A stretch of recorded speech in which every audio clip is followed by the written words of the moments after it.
There we go. No, 9 o'clock, St. Regis Sewer District Update, Vehicle Sale, and Lighting District. We got a bunch of little things, huh? Just All right. 3 little items, don't take long to answer.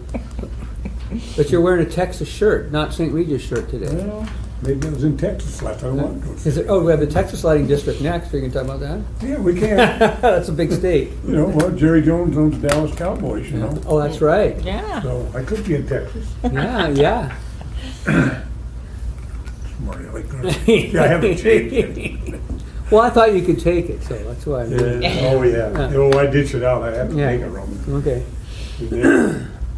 Whenever you guys want to start your meeting. Go ahead. So, yeah, we're ready. Go ahead. Oh. Which, there's 3 Well, topics. the first item on it was what? The Sewer District Update, Oh, on St. the, Regis Sewer District Update. okay, well, basically, I came for about 2 reasons, basically, for the sewer district. And one of them is that, I'm quoting somebody else, Judy, here, that we should be in line for a vehicle for our maintenance department. We're not too far down the line for our maintenance guy to retire, and we're hiring a full-time, with our apprentice that we have now. It's developed into a full-time job now, instead of a part-time. So, anyway, calls for some equipment. We've been buying equipment, buying everything.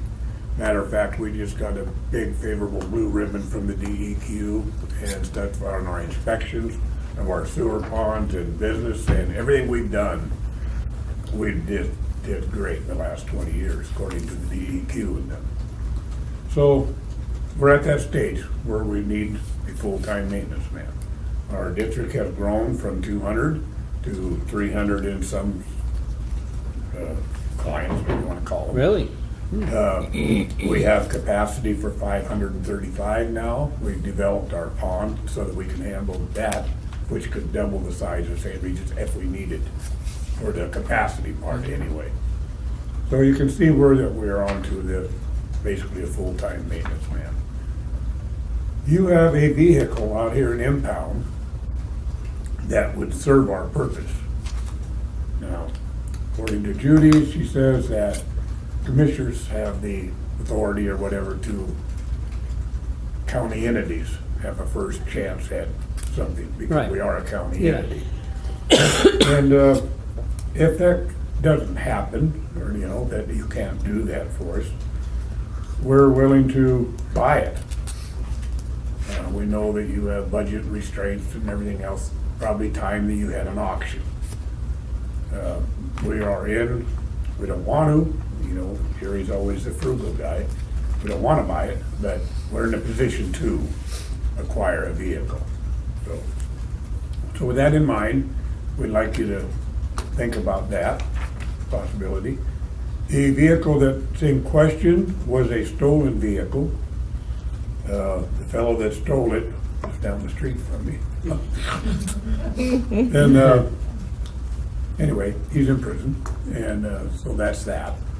The company that he stole it from back east, and they have, I understand, turned it into their insurance company when it was stolen, wrote it off. So they haven't bothered to contact anybody here for over a year. And I believe a year is a statute of hanging on to something before they can auction it. That's all hearsay from Judy on that part, okay? I like to use names because I'm not just out in the blue here. So that's our deal on the truck, guys. Guys, girls, whatever. May I? Ma'am. Yeah. Since I've been hired in April of '09, all the CEC schools, the spring water school, fall schools, I'm about the only one that drives my personal rig to these things. It's wear and tear. I understand it started out as a part-time job, but you know, that gets old. Where's your truck? Where are you from? Well, this is my truck. You drive your own truck to these? Mm-hmm. And maybe it's time. Especially if we have one suitable. And we're gonna put an emblem on it that says, you know. Yeah. And we have the capacity now. We built the garage. I don't know if you've only been up and seen our new buildings. And so we have a maintenance garage now with equipped with tools and everything. Wash down facilities in it.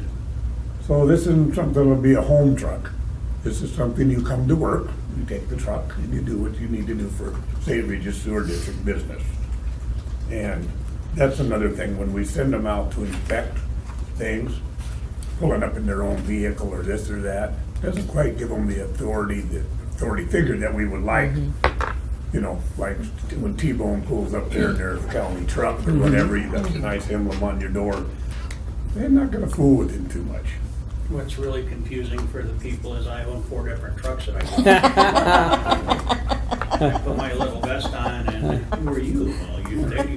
Well, it's really, So we're just stressing this so you know the need that we have. Which And- truck is it you have your eye on? What, I Well, haven't it's been a out there. utility It's all truck. fenced It's a in. utility? I see a utility truck Yeah. sitting out 'cause, there. I mean, the only thing I would think is that we just have to make sure the Yes. sheriff is done with it. That's only, a lot of those things sit out there. If it's drug related, then they hold Right. on to it for a very long time. 'Cause Pending, it's right. pending Investigation. appeals, pending, blah, blah, blah. Yeah. But yeah, so I mean, if it's free and clear, Well, that's and- what my understanding, and I've heard it from Steve Freeman told me about it, Yeah. and a couple other people, that they know the circumstances, you know, I didn't really know that it was my neighbor that was arrested for, not really neighbor, it was Peter's Flats. But, anyway, neither here nor there. If they've written it off and the guy has not shown any interest, according to my sources, to come and get it. There was no reason, it was just a stolen vehicle. right.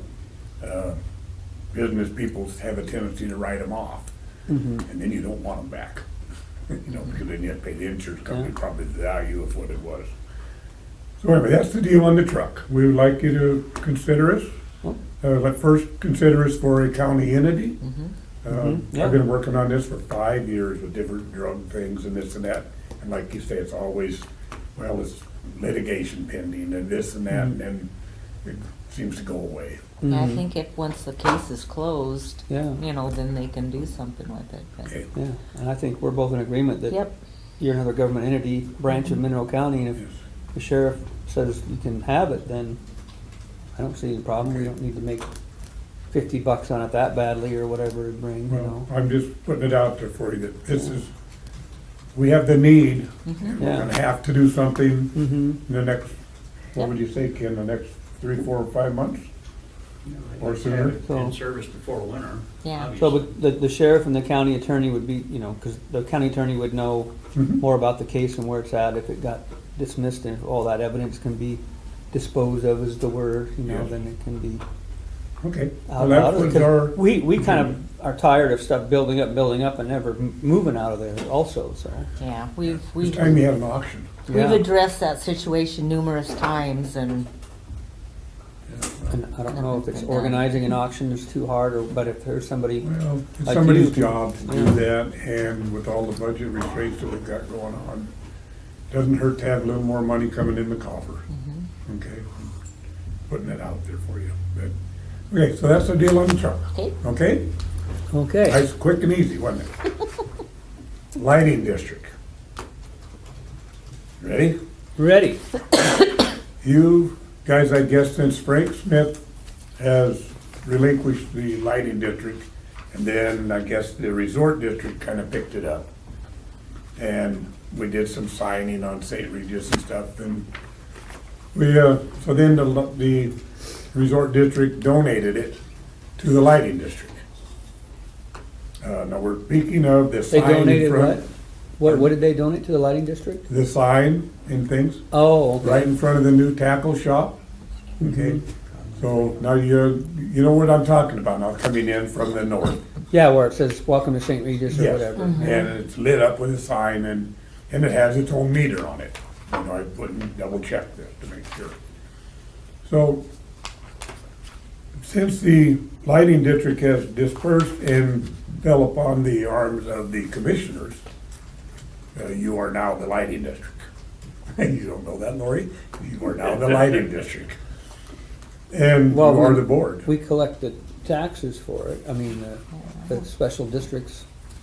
Right. The tax money runs through the treasurer's office. I and all checked to see who the board was since Frank Smith stopped for St. Regis Lighting District. You know, we have a lot of things that. going And on when right did now. he stop? What year was that? Oh, gosh, 3, 4 years ago. Hmm. And it, according to Jessica and other people, that the commissioners are now the lighting district for St. Regis. I said, well, he who don't show up Okay. to this meeting is going to become possibly the new board for the lighting district. Judy, Rose, neither one of you are here. Uh-huh. We don't have a problem with that. We volunteer for a lot of boards, as you know. I'm on a tax appeal board and sewer boards and too many of them. But it's for our community and it's a needed board. Right now, we're one of the few boards that is self-sufficient. We don't draw anything out of the county coffers. And we manage it well, the St. Regis Sewer District. I am tooting our own horn. We've done really well. We have our reserve, we pay for everything. We're a good, solid county entity now. And we're all jealous that you have a resort tax. Yes, Yeah. it all helps, and we know how we got that too. And basically, it's still the people in St. Regis that collects the tax. It's us business people that promote it, do it, get it, and it's turned out really nice for us. It's a forever deal now. We all know we went through another election, so that's a forever tax, is what it is, which supports our community. Well, sewer district is one main entity that we draw out of it. The next thing is this lighting district. We're putting in new curbs and gutters right now and bike path. Government funding, county funding, but we also support it with some of our funding from the district. So I think that if you want to relinquish that title, we would like to put together a board for the lighting district. I don't think we want to incorporate it with the sewer district. It is its own district. Just needs a board. And you two or you three, excuse me, you three are it as at present time. So, and we have an issue with the lighting district right now. Not a bad issue, but it's a good one. We want to take over those signs, welcome to St. Regis. And the purpose of it is the power. Northwest Energy has quoted us humongous cost for us to hook up to that power with a new meter and new underground lines and easements and everything. But we have an easement up to that sign right now through the new tackle shop and through the subdivision that's there, Doty's. We own a grinder pump in that subdivision. We took possession of it 3-4 months ago. And of course, they don't want it on their light bill, the people in the subdivision. For a long time, it was theirs until things ran amok. And then all of a sudden, well, here, you guys take it. Well, that's part of our job in the sewer district, to get everybody we can on our sewer. So we did. We accept the responsibility of the pump and the maintenance and whatever. Then came the power bill. Nope, we don't want to have nothing to do with you in the power business. Okay, well, we'll get our own. Wow, really expensive. Thousands. But we have an easement up to this sign. If we are this lighting district, the St. Regis Sewer District is willing to take on that bill, that light bill, for the whole thing, the sign, everything, so that we can hook to that power for our grinder pump, which, again, would be our power bill. And by hooking onto that one, we've saved thousands of dollars, and we don't mind taking on that bill. One less bill the county has. So you're proposing to take well, I'm looking at all these different St. Regis. Okay. You're not talking, which sign are you talking about now? The one coming in from the north, And that would be the one that you're also talking about is dovetailed off of this grinder? yes. Well, not yet. No, We'd we like want it to be. So that's Highway 135 and Main Street entrance sign, St. Regis. Yes. And looks like it's $7.80. Should be month. minimal. I mean, so that's why we're saying that, Every month it's about $8, $7 to $8. yeah, they'll jump to 17 or so a month by us hooking onto it. according, is that, got that right now, Ken? It was like $12 or something a month he was saying he was It paying, and depends, yeah. In the, yeah, maybe in the winter when it's darker more. we don't care. I mean, it's a minimal thing. They'll save us thousands of dollars, is what it'll do. So, that's the two things. We put together a board that we can discuss it with, but right now, you're it. You are the I board. thought we're just advisors to the board, or, we're not the board, we're We don't have a the- board yet. Because I know Saltese doesn't have a board, but Yeah. that we just collect the taxes and pay. But you want to have a little bit of, you want to have a board because, I mean, besides like the sign or the. Separation from the sewer district. The sewer district is coming to you to ask for that now, because we need it now, to hook onto that power. Mhm. It's got its own meter, that one thing as a sewer district. Now, coming together as a lighting district is another little agenda on it, that's why it says lighting district. I'd like to see the commissioners Yeah. appoint a board for the St. Regis Lighting District. Yeah, I'll have to look up the code on how we create a board like that, how that. It's already there. Oh, I think yeah, they already I'm have just it. trying to remember They the just don't have any process. members, or, Yeah. so what you would do is, fill out a board application, bring it to us, and then we Yes. approve the. Same board. as we do for the tax appeal board or any of, we all have to come to. Cemetery board. or- You guys appoint it, but we have to fill out the paperwork. It's a volunteer board, not a paid board, which is good. It has a very minimal budget according to Frank. I don't know about that. You could check into it, Lori, or, you know, if the county does. But I think it's more of a resort tax. I mean, pretty much what the rates are is what the taxes are, and that's the budget. I mean, there's not really extra for.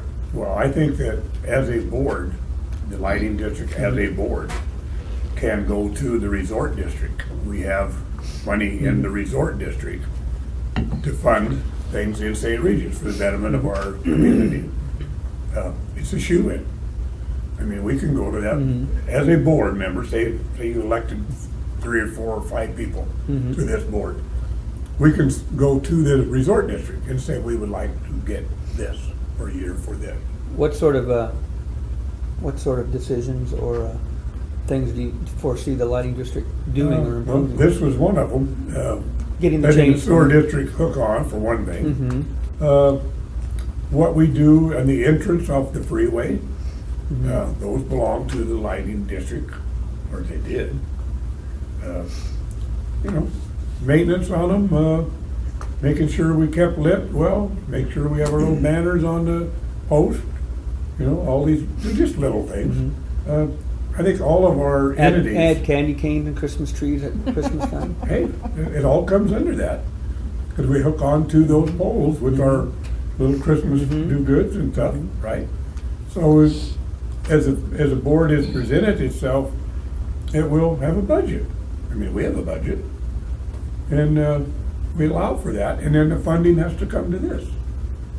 You know, it's just a regular little volunteer board. So far, it hasn't been since Frank and them gave up. You know, they ran out of volunteers, like we all do, because it's free, and how much do I get paid? Well, you don't get paid anything. You get to be part of the community, which is for the good. And we do well in St. Regis at our little projects, you know, communities, halls, and even our senior citizens, and we seem to pull together fairly well for this.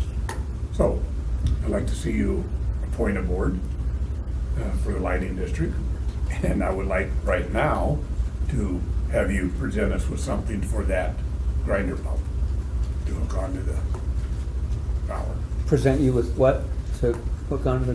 Hook onto that one particular sign, the power to it. All we need is basically permission, really. Because guys, it is really expensive. You can check Northwest Energy. Do we even have, I remember one time Bob saying, you know, Jerry, that's I can't remember what it was. not even feasible, you know.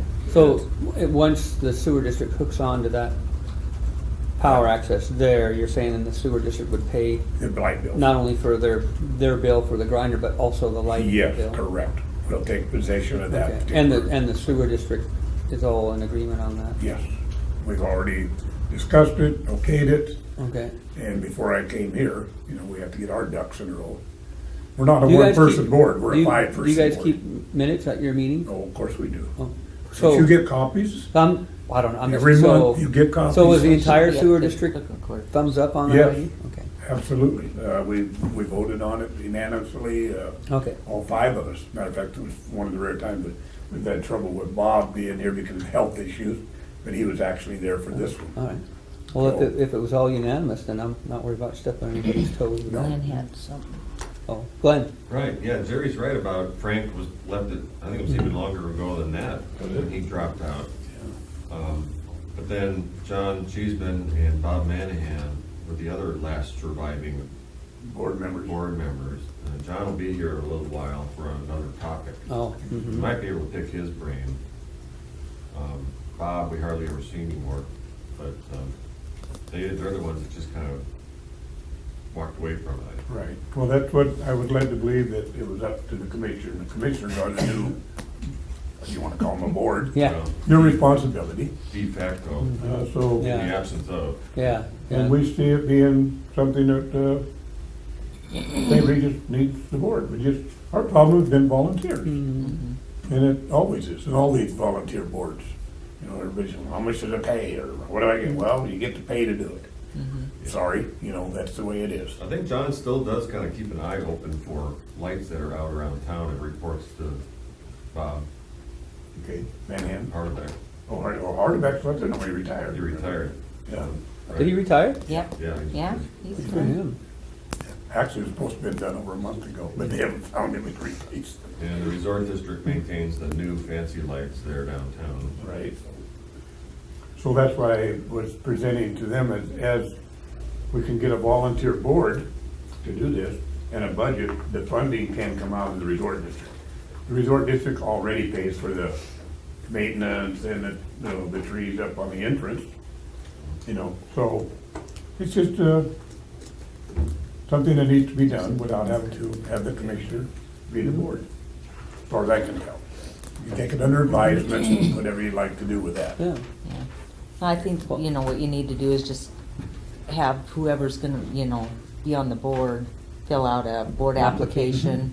I'll get one upstairs And before I we'll get, leave. yeah, and we'll Yeah, get get it several. on the agenda and Or get them 'cause- appointed. yeah. Yeah, if you got some people in mind, get an application. Yeah, I For do. each person. Like I told Rose and Judy, don't show up, you're it. Easy for me. But yeah, I joke about it, but we keep looking ahead to our future. I mean, that's why we built another pond for our great-great-grandkids. St. Regis is now in a position to double its size. Of course, the Yeah. property owners have a little We had our thumb on DEQ it. inspection, operation and maintenance inspection, compliance inspection last Wednesday. We had two little items. One of them was written up only because they were there 2 hours early and I missed the first part of it. If I'd have been there, there would only been one small item, so we did really well. They called me and we just had a 20-some years. Boy, you just don't get any better than that. You guys have been good stewards of the land, you've been good at this and that, and I don't really know why we're talking to you, that's what they told me. I said, well, I like that, Good. don't call me, Okay, so that was the first two items, it's for you to take under consideration. The vehicle's really high on our list. Yeah. Well, Um, like I said, talk to the county attorney and the sheriff about that. Yep. Okay, And then let us know, and then we can make it more, you want us to talk to them? well, probably, that's probably the easiest way to get, Yeah, we can do that, yeah, I mean, yeah, I've been. it'll put a face on who's interested, and then maybe they'll, I'll take it. yeah. Okay. So, and the grinder pump is really high on our agenda, is it not, Bob? Yeah, we can take it over. Well, and saving us thousands of dollars, that's my biggest niche on it. Yeah, if we stay out from under Montana Power. Okay. So, and that would I help us. have no problem. Yeah, And we go to the office upstairs and get the applications for volunteer board members. Do you have, Casey has some. Casey has them? Yep. Okay. I know where her lives upstairs. so we need to officially remove this, light from the lighting district and have it be placed into the responsibility of the St. Regis Sewer District. Yes. So, all right, I guess I'll move that we make it official here that since the St. Regis Sewer District is on agreement to make it easier for their power bill on their grinder, they have agreed to assume the lighting bill, which is currently lighting Highway 135 in the Main Street intersection, the entrance to the St. Regis sign, welcome to St. Regis, approximately $8 a month in the summer. So we will remove that payment from the rolls with the rest of the St. Regis Lighting District and have it be the responsibility of the St. Regis Sewer District. Correct. I'll second that. All in favor of the motion, say aye. Aye. Okay. I'll Okay. tear it off, Casey, if this is the one. Thank you. And you were right. That was the last one you found. Okay, that was our two main issues for the sewer district. Yeah. Like I said, if you ask the questions of the sheriff, then you'll probably get more direct. It'd be easier for you to find out right away if that's a doable thing. And he might ask you to ask the county attorney for follow-up just to make sure it's free and clear. And then- Delegate that to and then- Mr. Brown to take care of today. I'll take care of it. And then come back to us, Ken, on what, if it's a doable thing, and then we'll discuss it and I make it. don't know the shape of the vehicle. Right. Before we go spending a bunch of money, it'd be nice to Right. see if there's something there useful. put And it Tom's back in got a service. key out there that maybe could go look at it. Maybe you can jump it and run it. Look it over anyway. Mm-hmm. Okay. We know we're gonna spend some money, I mean, there's no doubt about it, and it's still better than going and buying a $10,000-$15,000 used vehicle. Mhm. It's used also. And according to Steve Freeman, it's a pretty good truck. You know, so, got a few inside little tidbits. Mr. Kepke. I've got a kind of a general sewer question. Okay, Places in St. Regis that are within the district, sewer district boundaries, like travel trailers, multiple travel trailers on lots. I was just referring to the next thing on their agenda. Not directly, but there's another lot in town that has a whole bunch of travel trailers and 6 shacks, travel. all crammed onto one lot. Right, 6. And are they all going in, trying to go into one hookup or two hookups? So what's the policy on multiple occupancies going into? We have notified them for over a year now. I went and had a discussion with them, told them the rules and how to go around getting it done correctly, and they've ignored that. Mr. Brown has been there inspecting 4 or 5 times and has talked to the people. So who has the teeth to get their attention? Well, last time they come out ranting and raving, taking it to, gonna sue us, gonna do this, gonna do that. Our authority as far as, taking care of the issue is we avoid it. And I'll tell you why. Very radical, nobody wants to get shot, going on, we don't go on their property. And we have a tax lien on these people, so that, and it's mounting, I believe it's up to about $15,000 already. And all we can do is to keep that going, that you people have not complied, penalties, what it costs a month, blah, blah, blah. And then when they sell the property or whatever, we always get our money. We have tax, our authority is that we can tax clean property, but we really don't have the authority to go in there and tell them to, other than to go in and talk to them and tell them, you know, please sis. Can you say who controls that property? Who owns it or controls Yes, it? and that's who we've talked to. I mean, it's public information, right? Oh, yes, no, it is, Okay. definitely. And we have talked to Teresa, and we have talked to, what's the old man's name? Gino. I don't know if you guys know him or not. Been original family. Gino inherited it, him and his sister, years ago from their folks. It's got a lot of history there. It's one of those places that has 5 or 6 lots. You know how St. Regis has got these little skinny lots. And they're the 3 owners of record. It is Teresa, her husband, and Gino. So nothing we can do other than tell you, hey, guys, you're not in compliance. We've written you letters, we've certified them, but all we can do is eventually, we're going to get paid.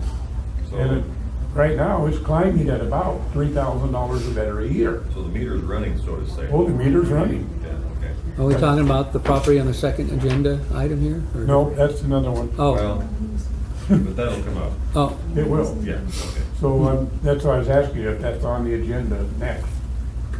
We will stay here and address it with you guys, but that's not our agenda.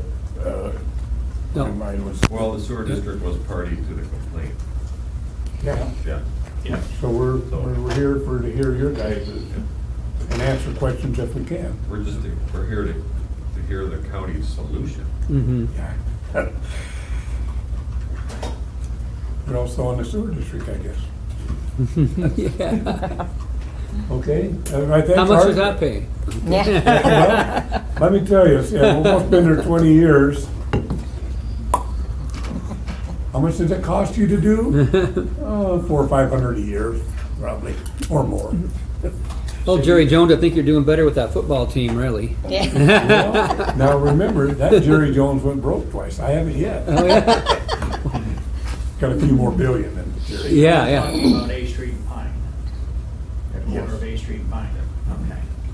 Now you have some other people showing up for There this? will be other people here by 10. Yeah, it's not till 25 10 minutes o'clock. from now. There was some confusion among the people of what time the agenda was. You know, it changed from 9-something to 10. Somebody mistook it as 11. So I made some calls this morning after I reviewed Casey's final agenda at 10 o'clock for the nuisance property. It was the last thing I saw. Mm-hmm. Right. Yeah. We have a Hold couple, it down here. couple of them. But ours is pretty simple, I think, so your time, I know they allotted an hour for us, but Yeah, yeah. So there's coffee if you want coffee. Yeah.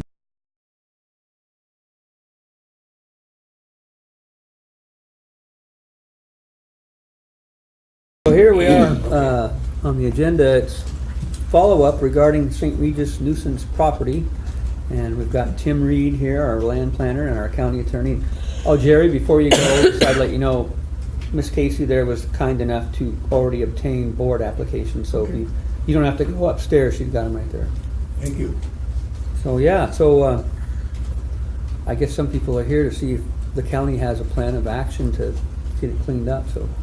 And I can let members know, I did contact Mr. Pruitt the next week. I contacted by phone, talked to him. I brought up some of the concerns that were brought up by, I think it was Charlie Thompson and a couple of the other residents about maybe was his junk property potentially affecting any kind of water source. He said he doesn't believe that's the case. I did email with One more. John Pruitt. Steve Pruitt. Steve Pruitt does not own it, John Pruitt owns it. Right, and Steve is the son who lives on the property. Doesn't John live there now? Off and on. I tried to call the parents who still own it, and I got the, can't remember the woman's name, Mrs. Pruitt, but I got her voicemail and never received a phone call back. And they told me that, I think it might have been at the last meeting, that they've moved, but they were here for a little while, but then they've left. So I thought I'm gonna contact Steve because he lives there, and I'm assuming he's the person who has the items on there that we have some concern about.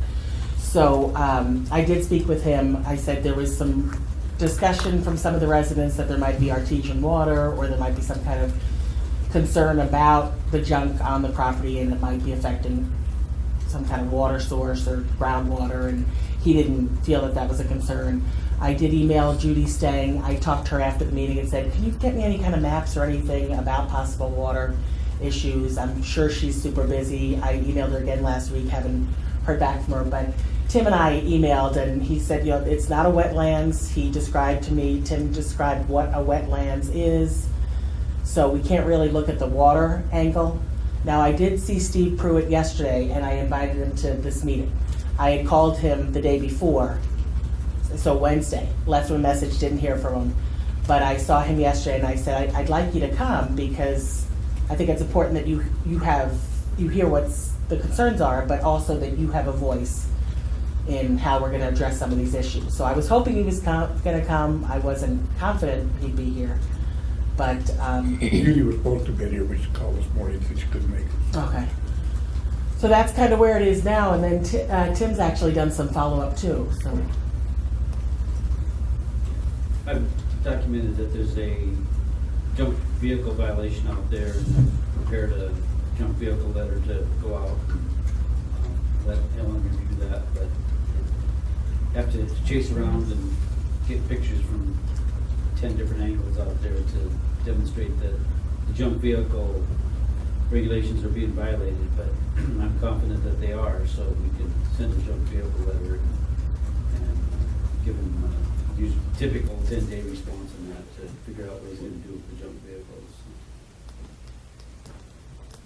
But then it comes back to what are we doing about all the other stuff? What can we do about all the other stuff?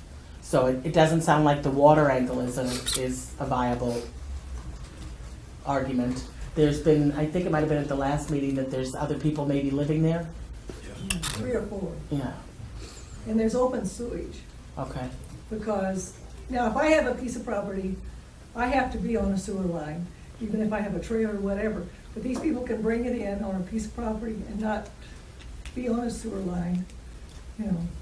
There's maybe a sewer line at the house and they're paying their bill, but there's not there where they're at. In Okay. fact, it's known as the pit, and it is wet. And it's just not healthy.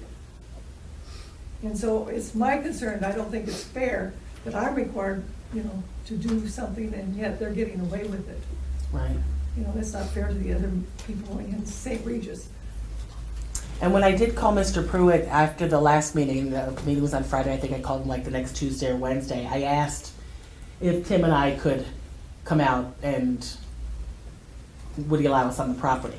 And he had indicated that he and Tim had some issues, and I talked to Tim, and Tim said, I've never met the guy. I don't know what he's talking about in terms of issues, but he wouldn't really allow us to. He was kind of hedging, and then I'd say, okay, I'd call back. So I don't know if maybe with the junk vehicles, maybe I could see about getting a warrant to get on the property, because, you know, in Montana, it's, property rights are very important, and it's in our Constitution, that's a good thing. But then when you want to get on somebody's property, it can make it a little difficult. But this could be, if we're talking about a public safety concern with junk vehicles, that might be enough for us to maybe get on the property. Well, what about the raw sewage that's being dumped Yeah. on the ground? The activity of people living there, I know that has nothing to do with the junk vehicle. Well, of course, they are all junk. That, is there nothing we can do about people squatting on land and dumping sewage on the land? I sent Mr. Brown here, down there, and he was there one time to physically observe this waste going on the ground. Okay, so we've had people who've seen I know there was How long ago was that, Tim? a month, 5 weeks ago. Okay. I'm an early riser. I went down there and had my first cup of coffee at 6 o'clock in the morning, right outside the gate. And maybe 15 minutes later, a guy comes driving out of there. And he stopped me, said, "Can I help you?" And I said, "Yes." "Do you guys live back there?" "Oh, yeah, 2 or 3 of us live back here." He said, "Yeah, in the travel trailers?" "Yeah." He said, "So you move them in and out?" And he just got back in his car and left. So I believe they're dumping raw sewage on the ground. Okay, you didn't see him do it though? I did not. Okay. Because I remember one report I talked to the, we had. through, I don't know if I talked to Kathleen, told the sheriff's department about it. I believe they went down there, investigated, and saw it, but I can't remember Okay. who it was. I don't know if it was Officer Boone or, And I know that Sheriff Bauer and maybe even Under Sheriff Boone have been down there, but not necessarily for this. We're looking at something, but They have may have lit- done they that for have- this. What do you wanna call it, litigation with these people, criminal investigation. There has been arrest made Okay. in that area from, we had somebody from the school one time come to us thinking that we could do something about it, and I tell them, I'm sorry, we don't have the authority to do anything about it. And who was arrested, do you know? No, I do Oh, not. okay. Like I said, most of this is just St. Regis talk. Yes, yeah. Schools complaining about some kind of a drug being manufactured. I don't know this. I've never been on the property. Right, I don't go there because, right. so, but the sewer district, as us, as a board, our hands are tied. I mean, we can write them letters, which we've done, certified letters to John and Evelyn Pruitt. Evelyn, that's it. And, That's the woman I called. We've talked to Steve about it, but they don't get back to us, Yeah. whether it's a registered letter or not. So, sorry, we'd like to help you guys out, but I think as far as the sewer district is concerned, our hands are tied. Yeah, I think we're gonna have to get on the property, and if, I can understand if Mr. Pruitt says no, he doesn't want us on there. He, like I said, he didn't actually say that, we just kind of danced around it a little bit, and when I asked if we could come on and just walk around, and then he can alleviate some of our concerns, and, it wasn't a hostile phone conversation, but we didn't really get anywhere. So, and then like I said, when I saw him yesterday, I thought I'd like him to come here, because then he gets, it's not just, he has the ability to kind of have his voice heard, but I wasn't too confident he'd come. He may have thought that we were gonna all gang up on him or something, but I think this is a good chance to explain what he's trying to do, because he was telling me that the reason he has a lot of what people say is junk is that right now I think the metal prices are down, or steel, whatever he's recycling. And so he said he's constantly bringing in stuff and selling stuff, but right now the, what you get reimbursed for per ton. Do you not need a permit to be in the junk business? I mean, there's hazardous waste, I mean, all even kinds just of like a things that business. fall under a junkyard. Yeah, And, I don't know if he'd say he's a junkyard, I don't know. well, what do you want to call them, as we used to call them? Yeah, I know Alberton's cleaning up theirs that they've had for years. Yeah. And a permitting. So if that's the business that he's in, you think you'd have a permit, wouldn't you, to? I don't do that know, kind I of mean, stuff? maybe even like a business permit, but then we're talking about, outside of Superior on private property. I guess, I mean, it But could it's always be still looked illegal at to dump as. raw sewage on the ground. Yes, I can well- confirm that. Yeah, well, you didn't see it though, No, yeah, but the guy told me there's 2 or 3 people living back there. okay, There's no provisions back there. okay. So do you think they could be going to the house to, or, I mean, No. no? It's a long way through there. It's Okay. brushy, it's wet, it's nasty with debris. No. And Montana law, has quite this and that, says that gray water is considered black water in the state of Montana. So even if they're just back there without raw sewage, you wash your hands and stuff, you dump the water on the ground, that's gray water. Gray water in the state of Montana is considered black water, which is sewage. Which I can, yeah, I mean, we can maybe look at it from that angle, because at the last meeting, there was talk about it was affecting artesian water, things like that. I don't think that's the way we can go Did not now. affect artesian water, Yeah, it's down and that there was- 300 and some feet. Right, so, and I talked to Tim about that, or emailed back and forth with him, and so we know that's not. But if we've got people that, I mean, you can't do that, you can't dump raw sewage. So, Maybe- that's, that and the Well, you junk could maybe put vehicles. some light on that. When you were with the Forest Service, and they encroached on the Forest Service land, that corner of that property. And the water, is surface water or something of that nature down there? Was it any drainage into the St. Regis River Well, or? yeah, the St. Regis, or the Mullen Gulch flows under a concrete culvert under the old highway adjacent to that property. And so it is really right on top of the high water table. The property that they're on. Tim, isn't that floodplain in there? Well, I think you can't fill it because it's floodplain. It's owned approximate A, so it's been changed by the highway department, changed by all the different actions in there. We need to determine if it's still a floodplain or not. Well, So we don't know. I was pretty sure that they were told they could not fill the ground because it was floodplain.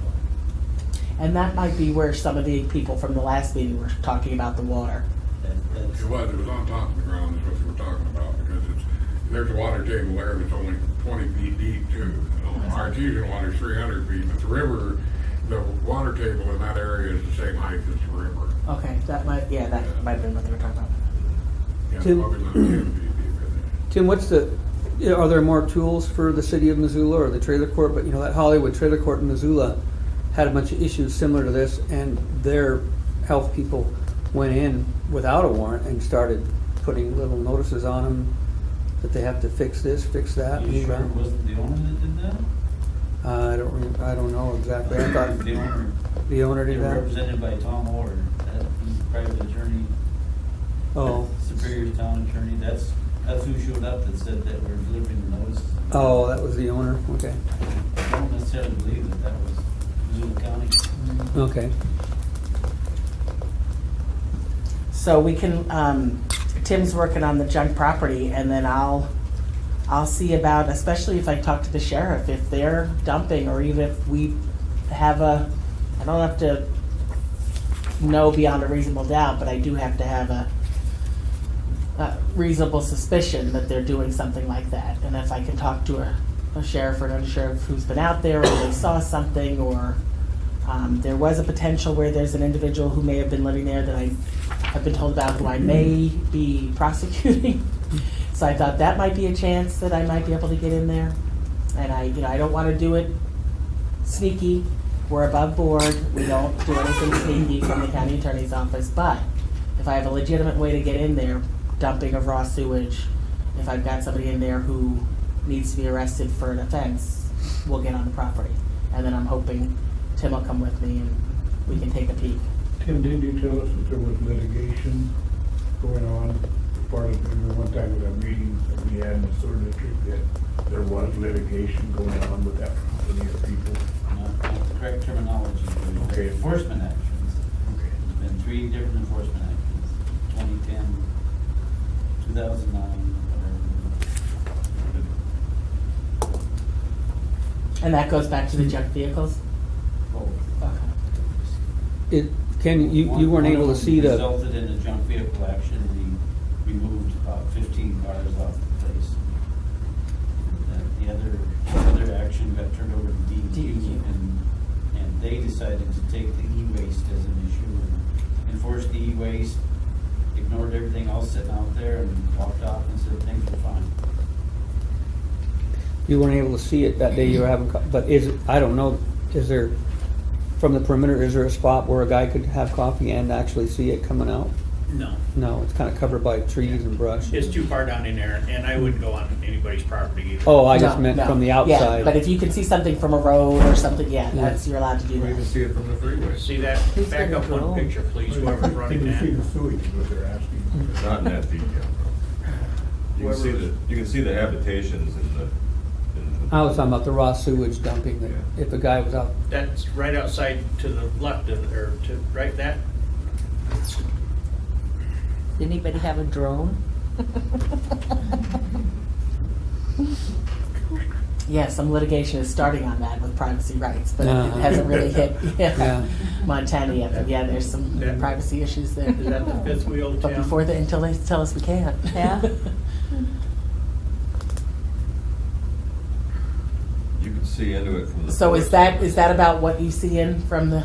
Yeah, that's Right there is what you can see, that's when I went to the last time I stayed up, right about where that's being filmed, that gate, and a guy waved at me and, how are you? And now they've re-signed the gate and put a chain on it and things, and no trespassing, they've added new signs to it. I was there when I was there a week or so ago.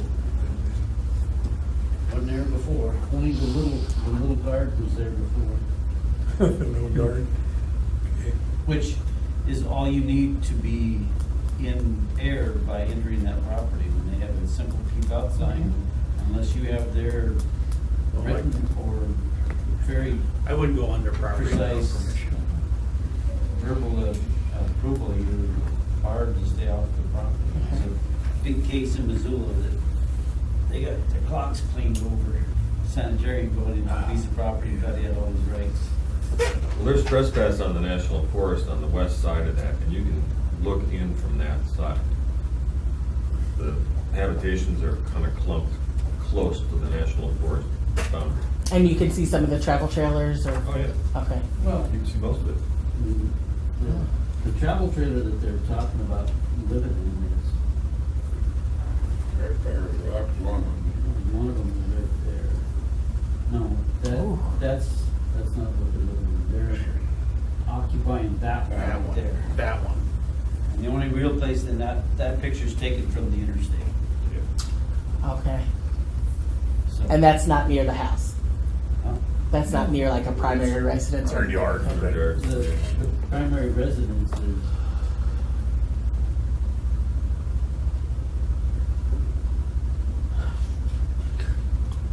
The house in the middle of the pine trees there is the primary residence. And that's clear over by the talking bird, they're over on the east end of the property. Okay. And how big is this? What do they, how much do they own over there? 4 acres. Oh, not as big as I thought. Okay. Sophie had a good chunk there. So I can, I'll see about getting on the property, see if I can get on with a warrant, because we've got concerns. I'll talk to law enforcement first. I know they're really busy with other things, but maybe I can at least talk to the undersheriff or the sheriff, and they're good about communicating with me, and ask who saw what. Or even if I could get something like, we smelled something. I mean, did you notice a strong smell? I did not. Something to just, give an indication so it doesn't look like we're fishing. Judges don't like when I think something's going on there. That's not good enough, because we're going to be asking to go on somebody's property. I just asked if they were living back in those trailers, and the guy said yes, Yeah. 2 or 3 of us. And you didn't know who he was. No, I know what he drives. Okay. He's still around there. He drives that black old Thunderbird, that 74 black, trying to be a hot rod Thunderbird around town. I don't know his name. Oh, that's Doug Hostetler. Yeah, that's who I talked to. You don't live there. He lives up town. Yeah, if he drives that kind of vehicle. No, he doesn't even. No, Doug doesn't live in town right now. He got thrown out. They had some problems, him and Kim, and he's in the pit. He's down there now. Yeah, I know. Yeah. I don't worry about anything like that. The Adam Henschler is the main ringleader. Assess what's there. Minutes and, We have a problem over there. We just don't know the solution. That's our problem, is that but I think we can hopefully try a couple more angles. And actually, Tim was just saying in this letter that he was going to send Steve, and I'm just going to look it over, he would like to include, we'd like to do a site visit, because then we have something in writing, not just me calling and asking. And then I think that would probably bolster my, if I have to file a petition for a search warrant, that, hey, we've tried to, Did you get reading? Get on. yes, I've talked to him twice, once by phone, once in person. We've written him a letter, and we've got some concerns that it's affecting the health and safety And of the the sewer community. district has sent them registered letters to John and Evelyn's hands. We don't get any replies. Yeah, and I didn't get a phone call back from her. You get a voicemail and you leave a message, but I never got a return call. So then that's when, I think Jessica Conley or maybe Charlie, I had asked for Mr. Steve Pruitt's phone number, and they sent it to me. I called him, and I did actually get to talk to him. We But, try to get something in writing, but Yeah. they did not answer us. yeah. Yeah. So I think that's what we'll do. I'll talk to law enforcement first. We'll send out this letter and include, we'd like to do a site visit. Like I said, it wasn't a contentious conversation when we talked a few weeks ago, but there was, no kind of hedging about, we'd like to come out and, well, Tim Reed and I don't get along, and so I mentioned that to Tim, and Tim said, I've never met him. So maybe he just, because of letters he's written, and he knows what Tim's role is. So, Tim's reputation supersedes him. yeah. Where'd you go? Yeah. You missed it. So we can do that, and then I'd like to put this back on the agenda, because I just want to make sure we stay on top of it.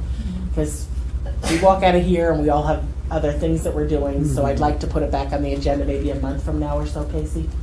Just so we can then keep you up to date, let you know, see if a court has allowed us to get on the property. If not, if they say we don't have enough for a warrant to, not And I would necessarily talk to the search the school property. counselors and stuff, because we've heard through our little grapevine that there's concerns with the school also of drugs coming out of there. That's what rumor, strictly passing on a rumor here that. But I would talk to maybe the counselor at the school, and, because they did have concerns. Okay, and does Mr. Pruitt have children on the property? Not anymore. Oh, Not anymore, I don't okay. think. Okay. Yeah, he does. Oh, does he?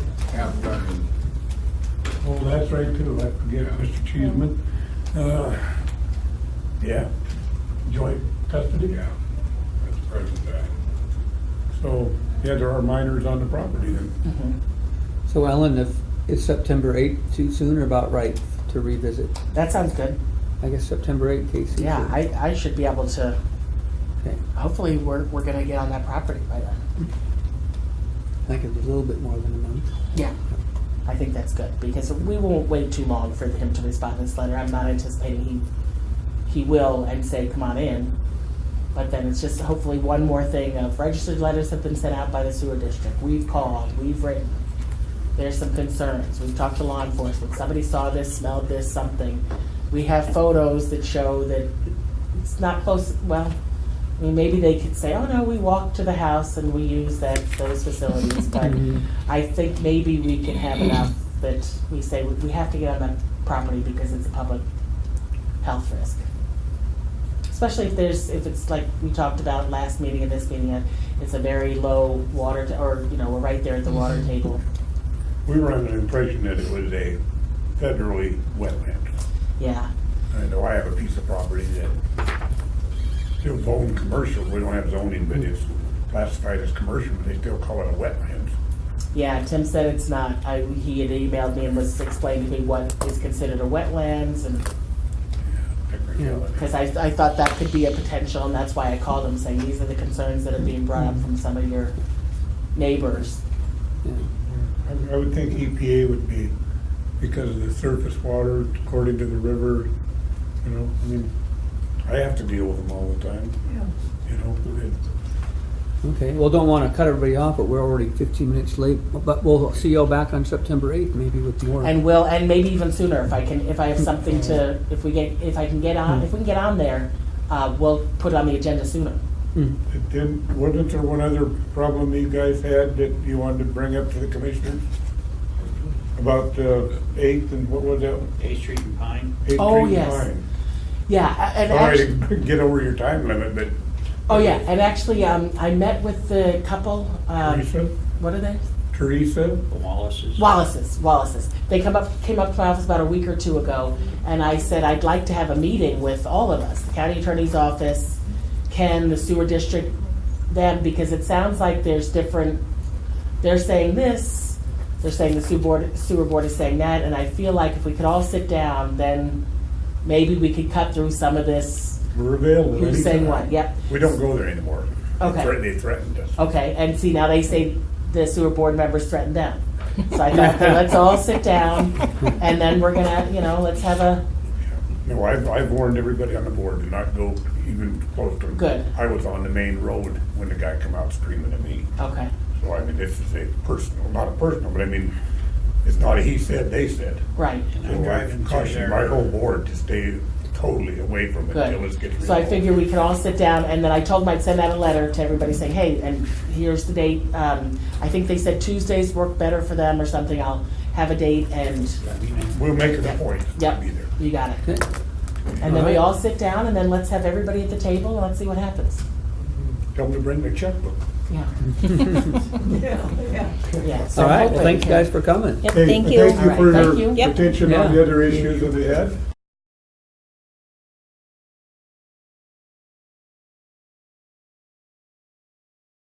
So we got, Mary Arnell has an employee who's been on probation, and she's off probation. So, I'm just reading your letter, Mary. It says, your dedication and willingness to learn and step back into this position has shown me you're capable. Besides just being willing to step back in, is she, I mean, that's one thing, but knowing the job is critical. She's learning more than where she was at. She's already got to where she was before and gone past that and learning more tasks and has just taken anything that I've given to her and run with it and working through it. She's doing really well with titles. Even Shirley, as long as she was there, still wasn't at where Dawn is now with titles. So, and that's complicated and hard and lots to learn. So I think she's doing really well. And when she came back, she had 2 weeks to the end of her probation, and I really didn't feel it was enough time to know where she was going to be at. Okay. So, and then with light of the wage that she's making, and said so long as she's on probation, we can't go anywhere with that, then I feel that she's doing well enough to take her off probation. And So remind me again, when did she return to you this year? What So month? she returned in May, I think the Monday before Memorial Weekend. Oh, okay. Yeah. Friday, the 19th? Okay. Or, I was thinking of the Monday, the 13th, but right there, right there. 'Cause Monday, I know that Monday the 15th. it certainly could have been, Yeah. because it all happened really fast from Okay. when Shirley said that she was gonna take Okay. another position. We Okay. contacted Dawn and she was right willing Okay. to come in immediately. She didn't Okay. give Tricon 2 weeks or anything. Mm-hmm.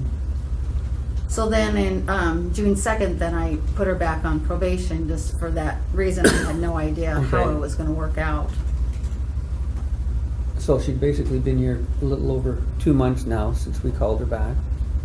And, And she's every bit of what she was, where she was Mhm. before, and doing even better than that. Okay.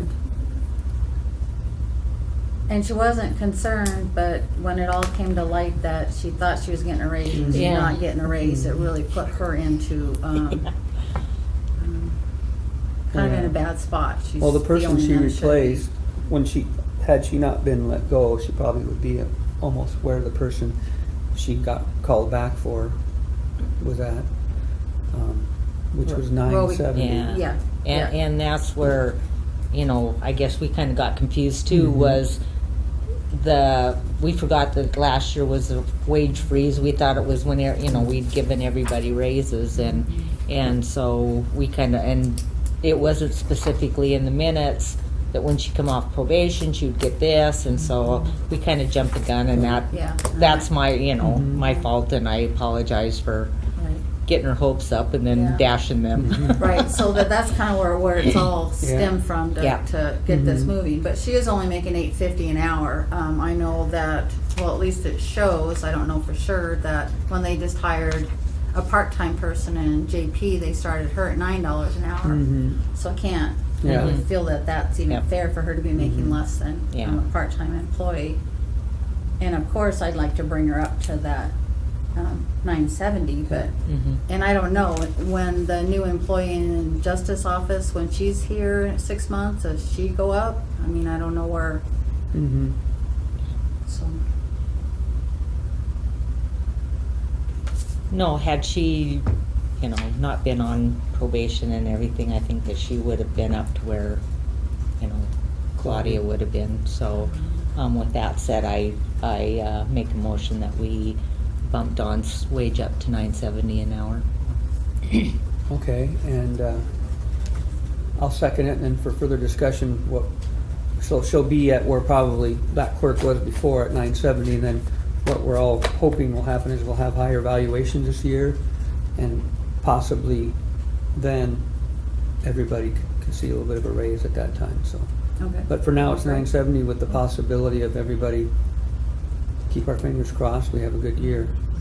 Starting with, Yeah. So, the letter of their probation releases today, so should we have it? Mondays, beginning Monday. Okay. So yeah, Don Terrell's pay will be the clerk wage of $9.70 an hour beginning on Monday, July 31st. July 31. Okay. Thank you. I'll second that. All in favor of the motion, say aye. I Aye. Any opposed? Okay. and apologize to her again for me.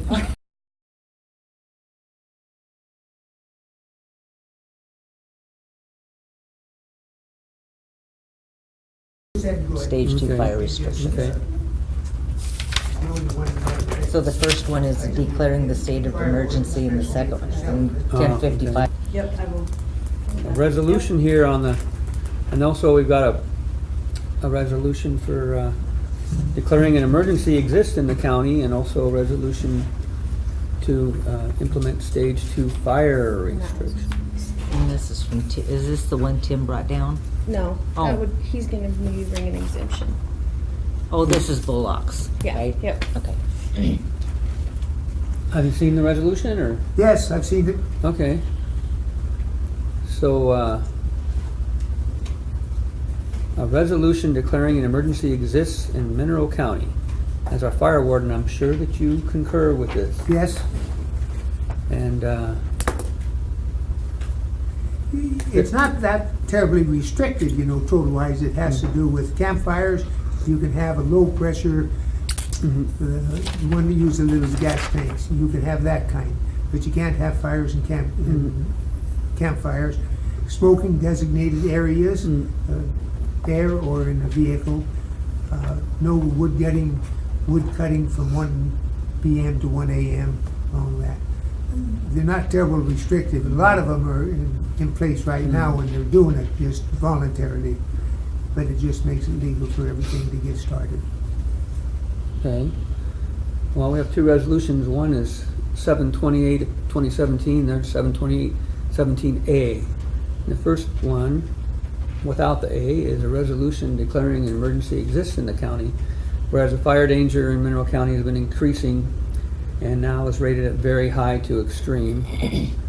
The weather conditions are hot and dry, potential for increased likelihood of more fire activity. And we have extended or exhausted most local fire suppression resources already with the fire we have. Under these volatile conditions, incident commanders responding to wildland fire may need to request evacuations in order to save lives. That's happened. So, now therefore be it resolved that the Board of Mineral County Commissioners declares that an emergency exists in Mineral County effective July 28th of 17. I'll make a motion that we approve resolution number 07/28/2017. I will second that. All in favor of the resolution, say aye. Aye. Aye. Okay. Which one was that? This The is declaration of emergency. emergency. Okay. And now the next one is the resolution with stage 2 fire restrictions. And stage 2 fire restrictions basically encompass the following are prohibited: building, maintaining, attending, or using a fire or campfire; smoking except within an enclosed vehicle or building, a developed recreation site, or while stopped in an area at least 3 feet in diameter that is barren of any flammable materials. And the following acts, number 3, are prohibited from 1 p.m. to 1 a.m. operating any internal combustion engine. Does that mean even mowing your lawn? Welding or operating, acetylene, or other torch with open flame. Use of an explosive device. A 1-hour foot patrol in the work area is required following the cessation of all activities identified. So people can do that, those above ones, mowing your lawn, welding, using an explosive device, but not after 1 p.m. in the afternoon. And after that, you must foot patrol for 1 hour. Number 4, operating motor vehicles off designated roads and trails is prohibited after 1 in the afternoon. Now, the question was raised on that. You got the poker run at the West End scheduled for this Saturday, so that would be canceled. That would be effective. Even though it's on a designated trail, isn't that poker run on a trail? Not designated roads. Designated roads and trails, it says. Might be a fine point, I guess. We're looking at the type of engines that are running on them, and that was a question raised. Would that still be in effect? It's scheduled for this weekend, I think it is, in West End. Pardon me? The ATV poker runs on Saturday. I was just wondering if, he said it's going to be canceled, but I just thought the language in here says a designated trail, and I assumed that the poker run was on a designated trail. Then you should do an exemption for them. Have they already Yeah, called? that'd be a good way to do that. That'd be fine, yes. That it can continue as long as they do Stay keep it on a designated trail. Yeah. So, Tim, do we necessarily need to do an exemption for them if it's already written in there, a designated trail? No, we'll talk about that in just a little bit, if you want to finish that off, because we've got another situation too.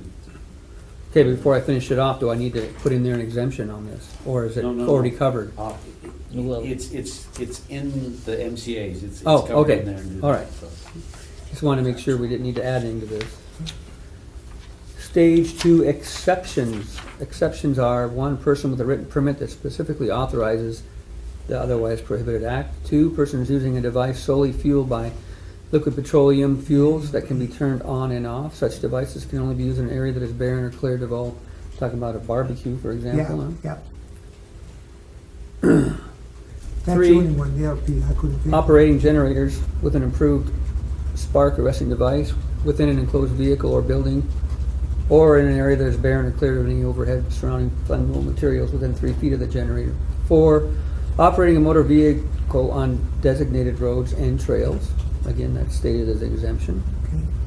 Exception. 5, emergency repair of public utilities and railroads as per attached conditions. 6, persons conducting activities in those areas where the activities are specifically authorized by written posted notice. Who would write the written posted notice? You? You're the man, okay. One of your other hats. 7, any federal, state, or local officer or member of an organized rescue or firefighting force in the performance of an official duty. Exemptions, all land within a city boundary. Exemption 2, any and all exemptions unique to an agency, tribe. Penalties for violations. An individual found to be in violation may be fined up to $5,000 or $10,000 for an organization, and imprisonment for up to 6 months. Who's gonna do the fining, do the summons, or do the enforcement on these penalties for violations? That'd be your sheriff's department. Okay. An individual, entity, or organization may be held liable for all suppression costs and damages if it is determined the individual, entity, or organization initiated the fire. Be it further resolved, this resolution becomes effective at 1 minute after midnight on Saturday, July 29th, 2017, and shall remain in effect until such time as it may be amended or rescinded by the Mineral County Board of Commissioners. Okay.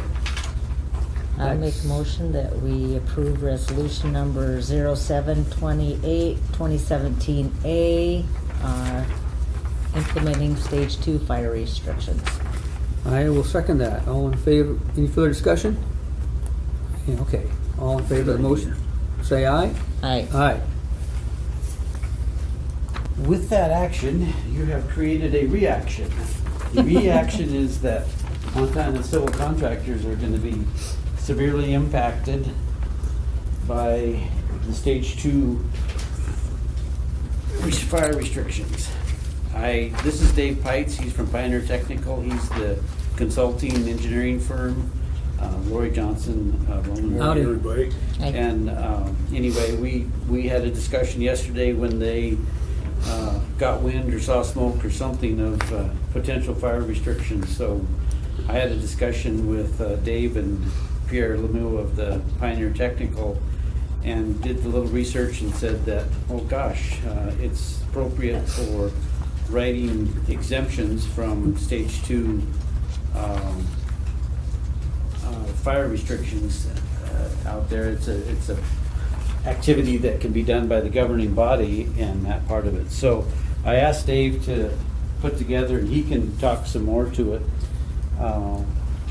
to the issues, or the situation up there, not the issues, but it's a situation that what they're working on up there. And in our discussion, I was very comfortable with the fact that they can provide adequate safety measures up there and continue to work and not is the hoot owl hours the major? I mean, they'll cut you off at 1 in the morning or 1 in the afternoon until you wouldn't be able to work in the afternoons. Right. They've been working kind of a small crew for this job, so they've been working 12-hour days, 6 to 6, and mostly local guys. They've got a couple of fellas that have to drive in from one guy from the Bitterroot. Actually had 2 guys from the Bitterroot and 1 guy got another job. So they'd like to continue their 12-hour days because we have what's supposed to be a hard end date on this project of November 18th. So that's why they've been busting it out 12 hours a day.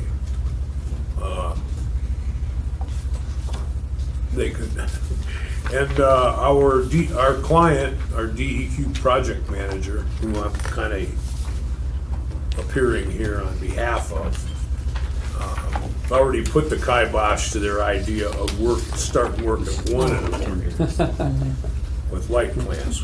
We're not doing that. So if possible, we're asking you to consider an exemption. And, if you've got some restrictions on the exemption, that'd be fine. They got a 4,000 gallon water truck and a couple of excavators. On these kind of projects, they all have to have HAZWOPER training. And these kind of contractors typically have to have a safety meeting every morning. We've been the last couple of days going over fire preparedness, fire prevention. Let's go through everything with a fine-tooth comb. Most of the areas are going to work. Fact is, all the areas, most of the areas, all the clearing and grubbing has been done, so there's not even any forest floor duff left where they're working. And it's, if you can consider all this and let us keep working those hours, then we will have we're already posting a fire watch. Minimum of an hour. I could have them go 2 hours if they're working till 6 o'clock.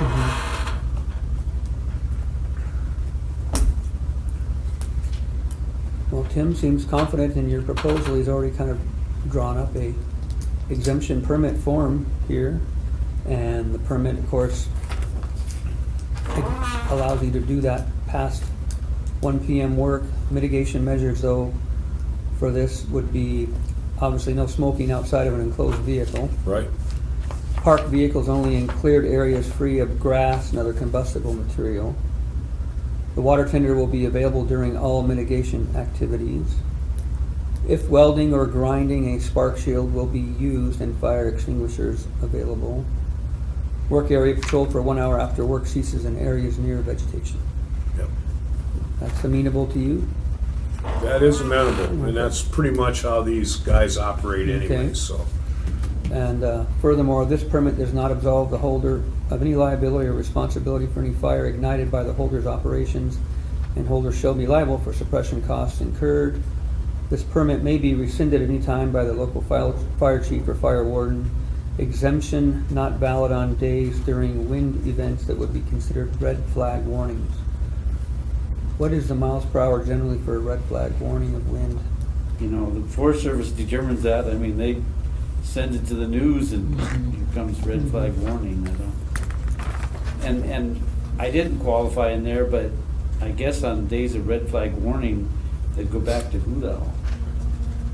Stop at 1 in the afternoon. Well, days of red flag, I cut timber in Oregon years ago, so, we dealt with 1 o'clock shutdowns, and, there's some days that you might want to work, maybe you should just not do it. But Maybe on red flag warning days. I'll research that and find out what the requirements are for that, but I mean, we're not, we don't hesitate to shut a contractor down if we decide that the risk is too great too. I'm up here Wednesday through Friday, and my DEQ counterpart Tim Riley is here Monday through Wednesday, and so we're on site. They're not up here without oversight. So, especially with everything going on in courts and factors all around, we're not taking any chances, but we feel confident with all the brush being gone and plenty of buffer between the work area and concentrated timber and brush, that we're in pretty good shape. What do you think, Mr. Fire Warden? I think they're in good shape. We've looked at that and we have no objections. Okay. The only thing I'm a little confused on, Tim, is this permit exempts the commercial entity name below. So is that entity actually the Montana Department of Environmental Quality? Yep. Principal on Okay. that project. So. Okay. I didn't know if there was another contractor's name that was No. subbing under. Well, their MCC is contracted to DEQ. I talked to Joel this morning about, I was fairly certain it would have to be DEQ. Okay. DEQ is responsible for whatever happens on that site. So Okay. I will be signing on behalf of Department of Environmental Quality. We're their engineer of record, and at this moment, I'm the DEQ representative for Okay. this purpose. All right. So, Okay, with that said, I will make a motion to approve the commercial exemption permit for the stage 2 fire restrictions. Okay. Motion been made to exempt the Montana Department of Environmental Quality working up Flat Creek, and I guess I will second that. All in favor of the motion, say aye. Aye. Aye. Any opposed? The place for you to sign here I next. see that. excuse me, sir. What's your name? Roger Hurst. Roger Hurst. Roger Hurst, Okay. no William Randolph? I'm not related. William Randolph Hurst. Or if you are, you're not going to admit it. If he was, he'd be living in New York City, probably in a high rise somewhere. I've got a question for Roger and the group. I used to do fire inspections and fire investigations. Has all the equipment been fire inspected, and all, including the vehicles or tools, like we would do on timber sales and road building jobs on state or federal land? So We've done the inspections for fire extinguishers. yeah, I've done that myself. yeah. As far as tools, like Shovel. Pulaskis and shovels. Yeah, There's lots of shovels available. yeah. For the heavy equipment, usually like for road building and logging, there's a certain formula for backpack pumps, how many backpack pumps per types of large equipment, those kinds of things.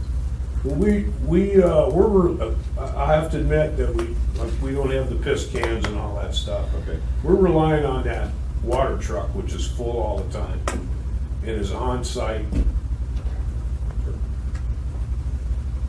Because we're not off in the brush either. Right, I realize it's all exposed ground. However, I can talk to the superintendent. Make sure he's got, I don't know, Pulaski's, I don't know if that's applicable at this point. Well, there's a whole sheet of state-required fire precautions in the wildlands of Okay. all ownerships for this kind of work, for heavy equipment work. Mm-hmm. I just was wondering if, since it's a state entity operating on private land, right, and then traveling across state Forest Service land, I guess, I just wondered where that fell as far as authority for the fire inspections.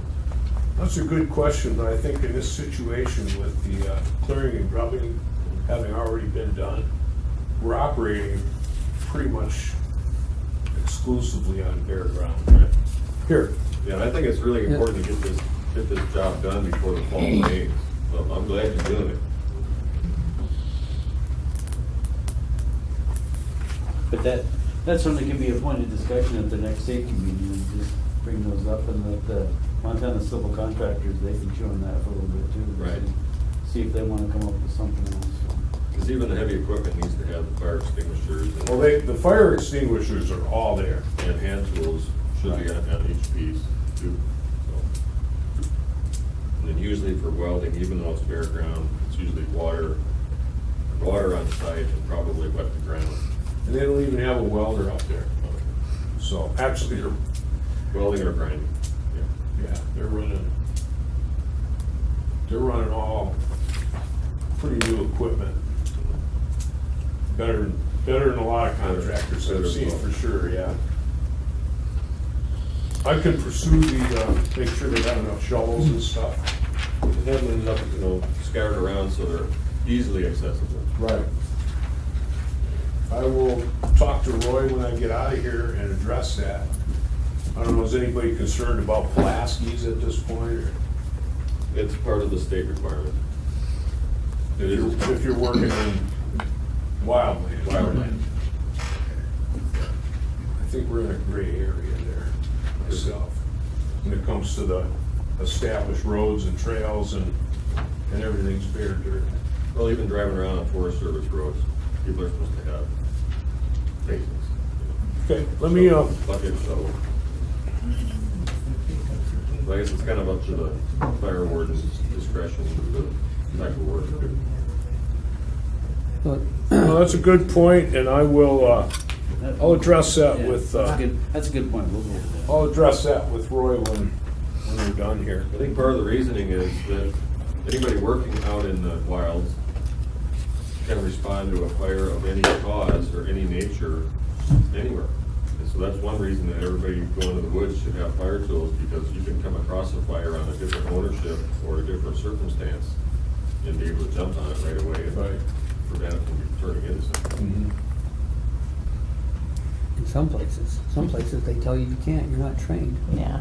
Yeah, state of Washington. Abandoned campfire, things like that. Get away from that, you don't know how to do that, go home. People stumble across old campfires that weren't extinguished. Right. Well, anybody wants to stick around, the Forest Service came down from the Tarkio camp to give us a quick update. We've got our local newspaper here too, so. So, yeah.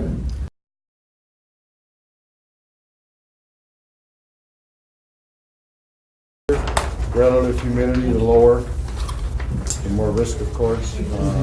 So it's not a magical miles per hour? No, this it's a is- Haynes index and whether or not you have expected lightning, and if it's a combination of those two, you trip enough of them, you're a red flag. Oh, so, but, and Haynes is the fuel. Haynes index is the atmospheric stability. Oh, Okay, so the highest, it's like the Haynes index 6 is the highest, very unstable atmosphere. And then that's when you get wind-dominated fires.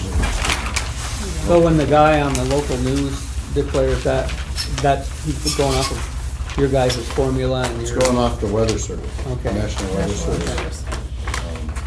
Makes those predictions, and they have they have fire weather forecasters all over, at all their offices Okay. that makes those predictions.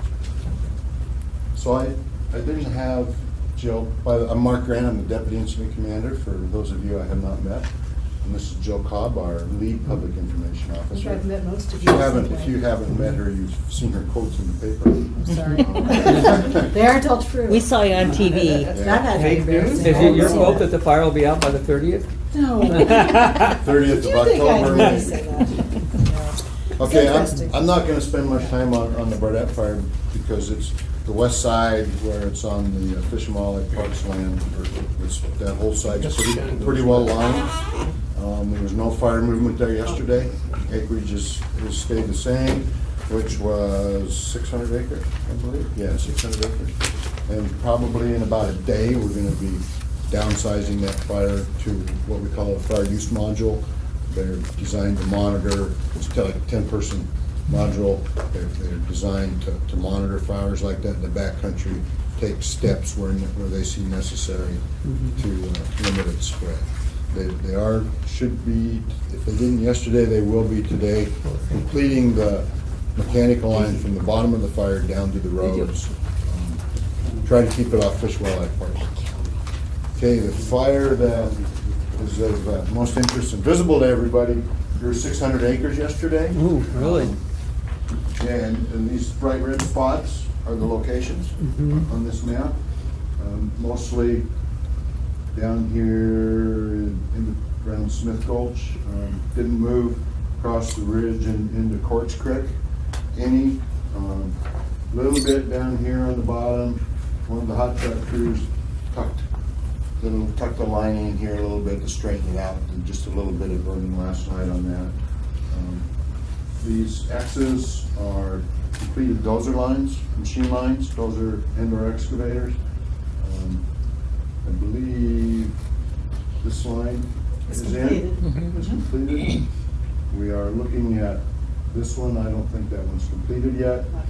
We've got multiple machine lines in here around these structures, and they're actually doing more so they can box any burnout in.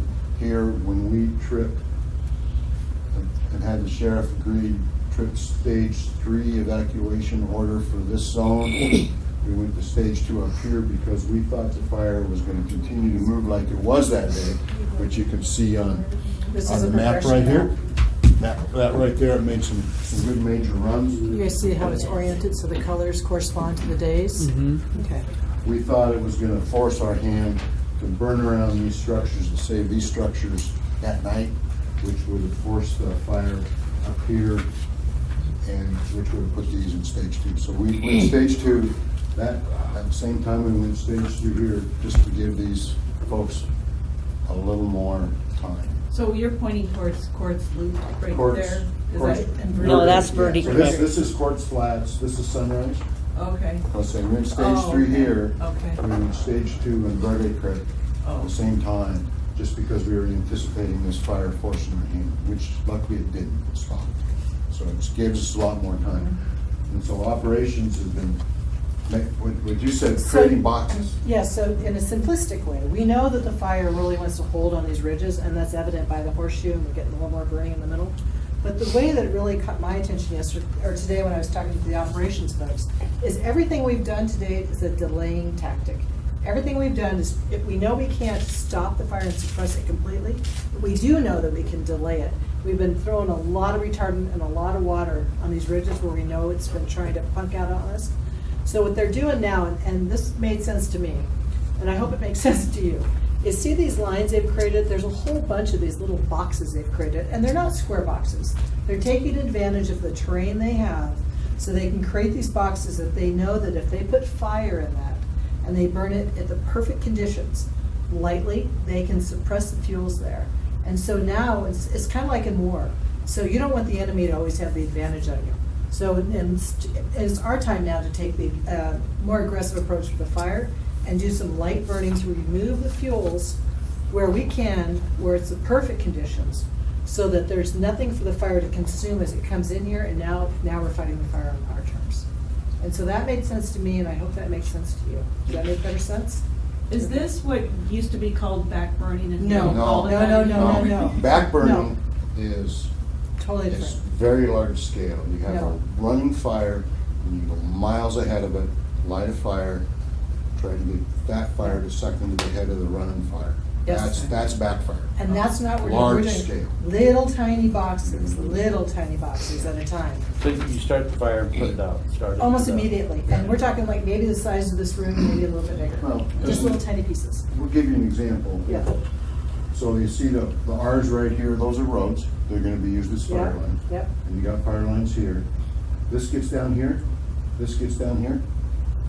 They just carry this down to Yes. this, so there's a secure black edge. Yes. The only safe fire line, Is a there's black an line. old saying, the only safe fire line is a black fire line. Right, All Roger? the fuel's burned out to the right. Roger. Yeah, Roger's reading. Yeah. So they're gonna actually be creating some more fire lines in here. So the cats are cutting them off that ridge then? Yeah, the dozer lines, or Dozer hitting it lines. wherever it's topographically the best. Those place to lines do are it. excavators on a little steeper ground. You can use excavators, and so you're not moving so much stuff. We're looking at this ridge here. We're looking at this creek. This is possibly a holding, because we don't, Mhm. if we do this on our terms, we don't wanna fire this whole thing out at once. No. It creates a big mess, big fire. So we're looking for opportunities in the next couple of days to take small pieces of this, clean them up, provide that black line for these structures, and if we can, we take it up that bridge to Verde South. Because that way, we will have control of what's going on in there, and we don't think it'll spot ahead of what we're creating in those little boxes. It's gonna look chunked up. It's gonna look like a bunch of little tiny prescribed burns. That was the other way they put it. You guys have seen that, I know. That's what it's gonna look like. But All that- dozers around and burning. The road is in the bottom down there, so that road isn't, no, and off of Sunrise there, the Sunrise Road. Continue that road right there is in the bottom. Yeah, most of it. we're using every existing feature like a road that we can. This is a mid-slope road, so it's, After you get up there. yeah, not real safe. Down here it's in the bottom, that helps, and then there's a creek right here that can help too. That's why we're starting right here. Be what's most eminent first. Okay, so I wanna switch over to this side. It's a little different story. A little different story. This portion up here is the first couple of days we were on the fire. You might have to move this to get everybody a little bit more view. Let me step this back. And then you can step. That guy's been really suffered. He's here. So this is where we were using the retardant planes those first couple of days to hold this up, buy us time, and it's been real effective use of that retardant. There's actually a team that goes around and looks at fire retardant effectiveness, and they were pleased with what they saw here. It's holding pretty good. You don't see any big red blobs up here on this ridge. There's spots where it's fingering down a little bit to these roads. These roads are being cleaned out, and those are But they didn't do dozer work on the ridge top. not up here. No, they're like Down here, retardant. down here we have. Yeah. There is a fire. The See the first black thought was line to right try there? to, Yeah. first thought was to try to cut it off here, That get didn't work. it down smaller, then it got burned over right up in here. They couldn't complete it, so they fell back to this ridge. This line is in, ties into these roads. But the thing with the structures here and the structures here is this fire progresses down their ridge, their egress route, the distance between that and the fire just gets more narrow, Pinches. and more narrow. When we were having the problem over here, we were having the west winds. What gave us the problem over here a couple of days ago, we had the switch more subtly southwest winds. Now we're going back on the forecast almost every day for the next 5 days. It's looking like west-northwest winds. So it's gonna start pushing over here again. So what are those winds gonna do for the For over here, sunrise side? it's favorable. It's favorable on this side because Because you it- get the wind coming from this way, it's not pushing it Not gonna push it over down here, there. but it will continue to push down. So you know, they'll say you have a west-northwest wind, but it also, wind flow, or topographic effect on wind flow is just like water in a stream. It's the same thing, it eddies over ridges, around pools, channels, down something like this. So you may have a west-northwest free air wind or 20-foot wind, but down these drainages, it's gonna channel down a little bit. So you can't say for sure that right here you're gonna have a west-northwest wind all the time. And then the heating of the day, the diurnal effect, upslope during the day, upriver, downslope, downriver at night. So it'll change, but it's more favorable. Just that general wind pattern will be more favorable over here, but not so much for here. So as of 11 o'clock. 11 today. o'clock, we tripped stage 3 for Clerk Salary, back order, and Tom was on board with that. Sean and Tom talked about it last night. And But they it's poured- just- So has the fire got into Attor's property up there? I'm not sure where his is at. He's right up there in the middle. Right in here? Nope, up in the middle. This one? Where the. Up here? The guy up on the mountain Yeah. there, Yeah. Texas guy? Tex? No, he's not from Texas. He We used to know be his a big nickname is crick. Tex. You're His nickname. down this way, it's the black spot, just, no, you're. Get us, say when we're warm. Come up and show him. And this Atmore? This is Stephen Attor's place. Oh. And his road comes off of. Yes, I saw it yesterday. Yeah. No. Okay, so you showed the fire going into his property. It's right, it's not to his house, it's right. I'm not sure where his property line is, but it's close. And So last did they, night. did they try to cut a line in there? The Yes. Lolo, I think it was the Lolo shots came in yesterday and did a tiny bit of low intensity burning on the edge to try to drop it. So, yeah, they did a little tiny bit. So they're accessing it from his driveway? Yep. I think so. Yeah, in fact, this is it, this, our right there. Yeah. There's a This is road right road. there, which is most likely his driveway. So, yeah, they're working on that. They're trying to straighten this edge. Get it And straight edge. the concern here, looking at the forecast for 5 days out, is almost red flag. I mean, you got about 3 of the factors, almost continuously, very low RH, very warm temperatures, getting warmer. I guess you can. And Haines up to 5, not quite 6, and gusty winds. So it was just with that continual west, southwest, no, that's not west, it's west, north. It's coming, it's coming down towards It's us. coming this way. And So it's yeah. just gonna continue to cut off that egress. Well, the guy that was up here already left. He's gone. We've heard most of these people probably don't plan. Is that Meadow Creek Road? Is that? This is Quartz Creek. That's Gorge. Quartz Creek. Yeah, one way in, one way out. There's And no- that just got stage 3. Stage Says three, at yeah, 11 it's o'clock 11 today. o'clock. Yes. 11 o'clock. Yes.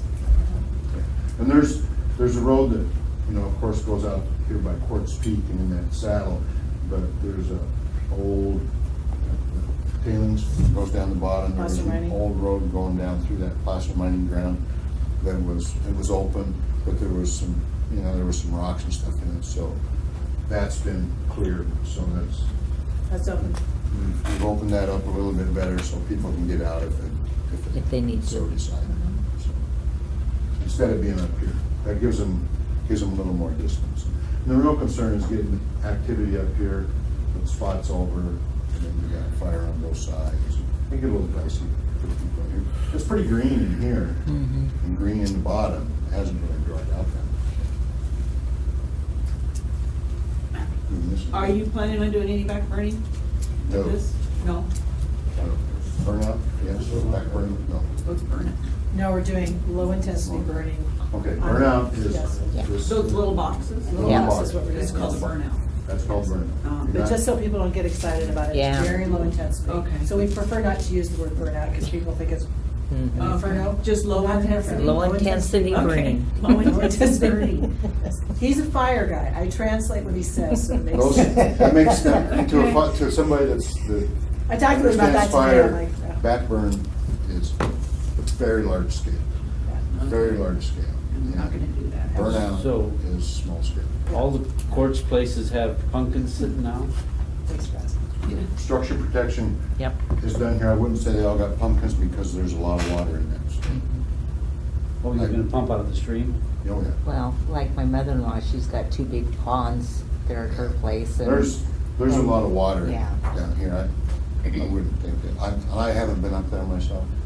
Sean, I'm the deputy IC, and Sean, the IC, was an operations section chief for a long time, so he really likes it. But the Sunrise people, they've got pumpkins. There's pumpkins up here. There's a lot of pumpkins up Yes, there in here are. because you don't have the same water conditions as So well. are the sprinklers on the ground, or do you elevate sprinklers too? They're just on They're a mix. They're like They're a on a mix. stand. They're a short stand. It's not, we do not get up on roofs and attach sprinklers on roofs and put them up real high. Our objective is to keep the fire from getting to the house. That's pretty much the standard policy nationwide. Definitely. And that fits to our priority that when we first accepted the delegation of authority, firefighter and public safety. Not one house, not one tree, we're losing one person. So we do what we can, as much as we can, and then when we have to leave, we have to leave. But we hope the people leave too. But sometimes they don't. Yeah, sometimes it is. And there, you're saying there's no way out on that road? There's one way out. There's one way out? I mean, they Yeah. can't, that's Yeah. it. That's it. They're dead end. That's dead end. There's kind of 2 ways out. There's the There's- main road and yeah. the road we just pushed on. Oh, yeah. There's 2 ways, but Yeah. they're pretty They're both- close together, they're so both the compromise is But they're all one the that- same direction? Yeah. Yeah, they all go that way. Yeah. Yeah. And so that preemptive strike right here to move that to stage 3 is really smart. Because it's an hour and a half, if this man wanted to leave and he doesn't, well, let's pretend he did, it would take an hour and a half to get out. So it's smart to get that going right now, so that if somebody changed their mind, they're like, you know what, they do mean it. That it might be kind of. This is, you could go out Another a long way. ways and get out, but, if you wanna get out fast for all practical purposes, it's down, but it's just a few minutes. Right. But most everybody left here. There's one There's one. Yeah. guy up here that, that's the guy they call Tex. Tex. Yeah, that's the guy named That's Tex. not this guy. This Yeah, guy over Tex here is is the one up. they call Tex. Tex. He's up there and he's volunteer fire department. So He knows what he's doing. well equipped and understands. And my understanding is this isn't necessarily like a rolling fire, you guys are more concerned about spotting more than anything, and that's still the case. And see, there's different fuel types. So in here, we have that subalpine fir that's just explosive. It's like a Christmas tree, you know, the TV media when they get on there and they show a Christmas tree exploding. That's what that's like. Branches really low to the ground. Everything explodes. Versus the fuel type down here, which is a completely different fuel type. So you have a lot of ponderosa pine down here. So they're used to burning, and their bowls are pretty clean. So that's a whole different experience when you're fighting fire down here than when you're up here. And it doesn't spot the same way. Does that make sense to you? Doesn't have much undergrowth. Yeah. To carry the fire. The ladder fuels doesn't have that. And we're also thinking there's a small possibility of thunderstorms today. And if a thunderstorm occurs and we have those winds that just come out of nowhere and they just cause the fire to kind of go squirrely, that was another good reason to do this. Now Saturday, tomorrow, is a breather day. It's going to be, we hope, it's going to be just a calm day. But on Sunday, I think we're back to the races again, and then the temperatures are supposed to be, I think our very mild meteorologist threw in a colorful word to describe how hot it's going to be next week. So, damn hot. He did say that. He's very mild. So it's going to be really hot next week. So we are anticipating, you know, you could have thunderstorms build up in the afternoon. So I think this is a really smart preemptive strike. So now that Quartz Creek is on stage 3, is Reviolette on stage 2 then? I've not heard that from the Okay. sheriff yet, so I Okay. don't, we don't think that's happening. Okay. Rivulet on stage 2, it actually needs to get down here. Okay, has to cross oh the- yeah, and that's cross right, the- it had to cross the Yeah. Quartz Creek for It's them to quite a be in ways out stage 2. here, and Right. they have 2 ways out too. Yeah. I mean, the best route out's away from the fire, so it's Yeah. pretty.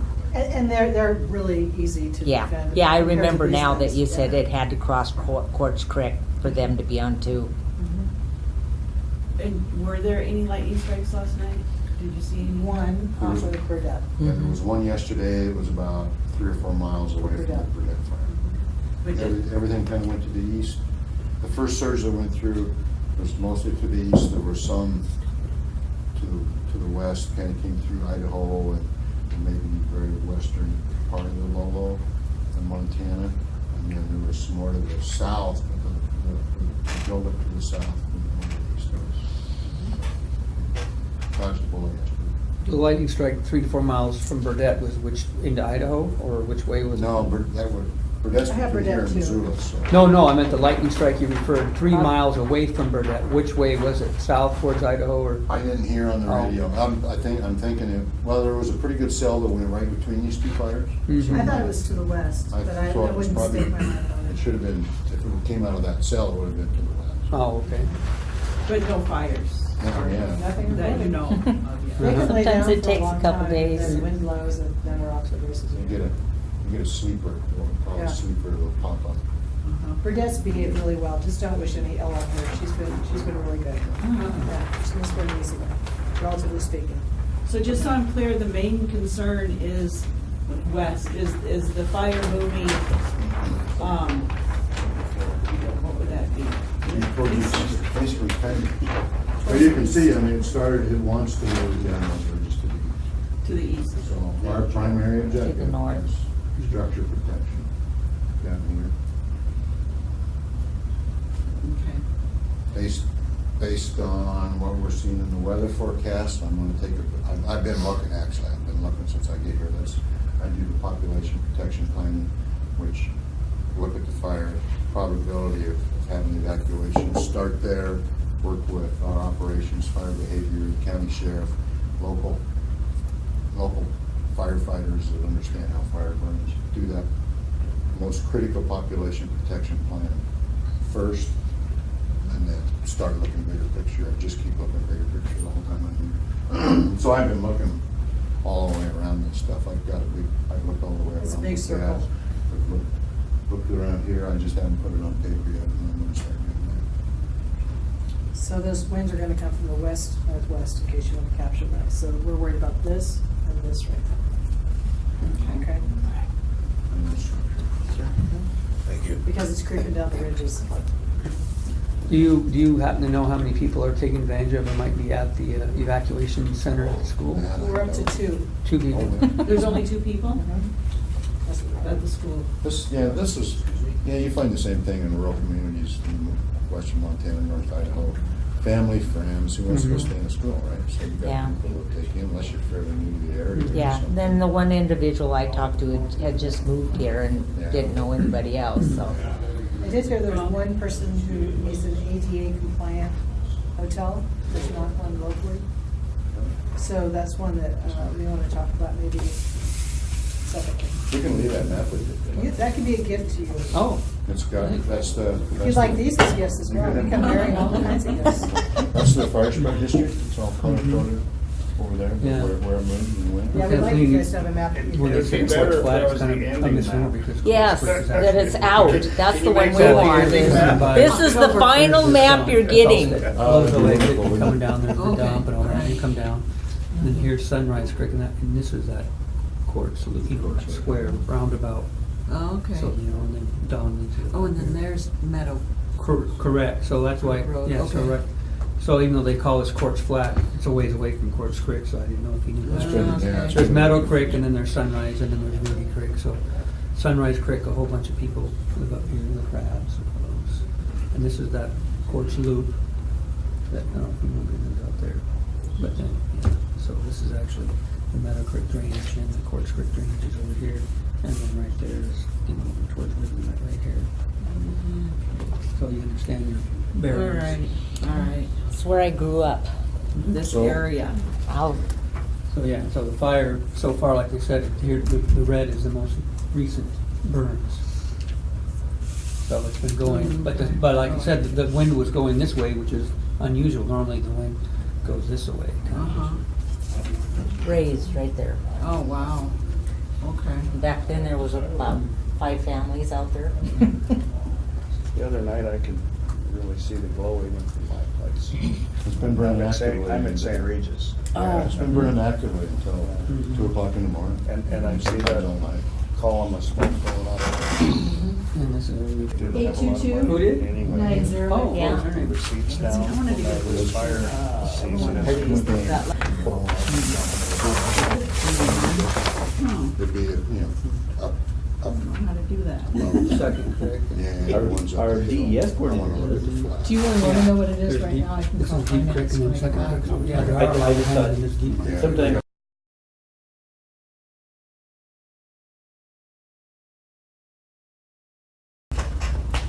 And then maybe we could have Casey call Steve Temple Okay.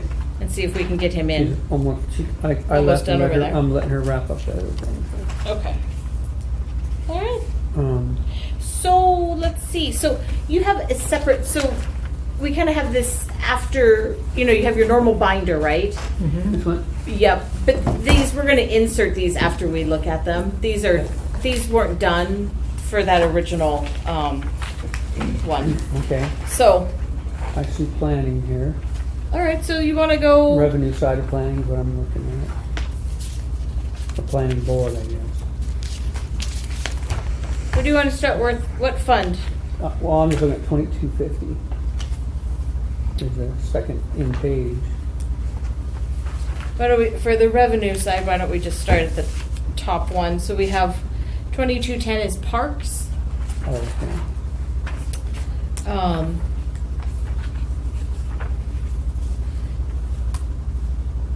We're budgeting $1,700. Oh, yeah, that's part of Tim's. Yeah. First when I saw parks, I thought you were talking about St. Regis Park.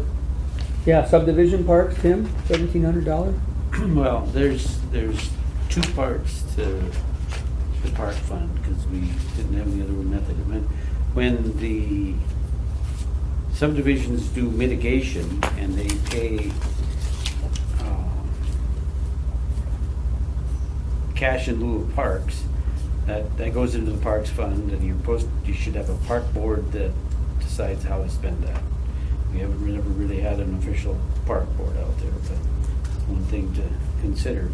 The other thing is that on minor subdivisions, there's mitigation that can be $100 a lot for the 1, 2, 3, 4, 5 lots, whatever, to the fire department and to the sheriff's department, instead of trying to do something bigger, better, whatever, on those small subdivisions, that they just will pick up that, $300-400 to, and we've been putting that money, I've tried to separate that money out there so that it just doesn't go into the something and disappear. But the money, when we collect that money, and they did all of this 4 to 5 years ago when they did the impact fee process, and the counties said they started collecting hundreds of thousands of dollars of impact fees on subdivisions, and then the developers sued them because they said, you can't prove to us that you're spending our impact fees for the benefit of our subdivision. And they weren't. They were just spending them all over the place, doing anything they wanted with them.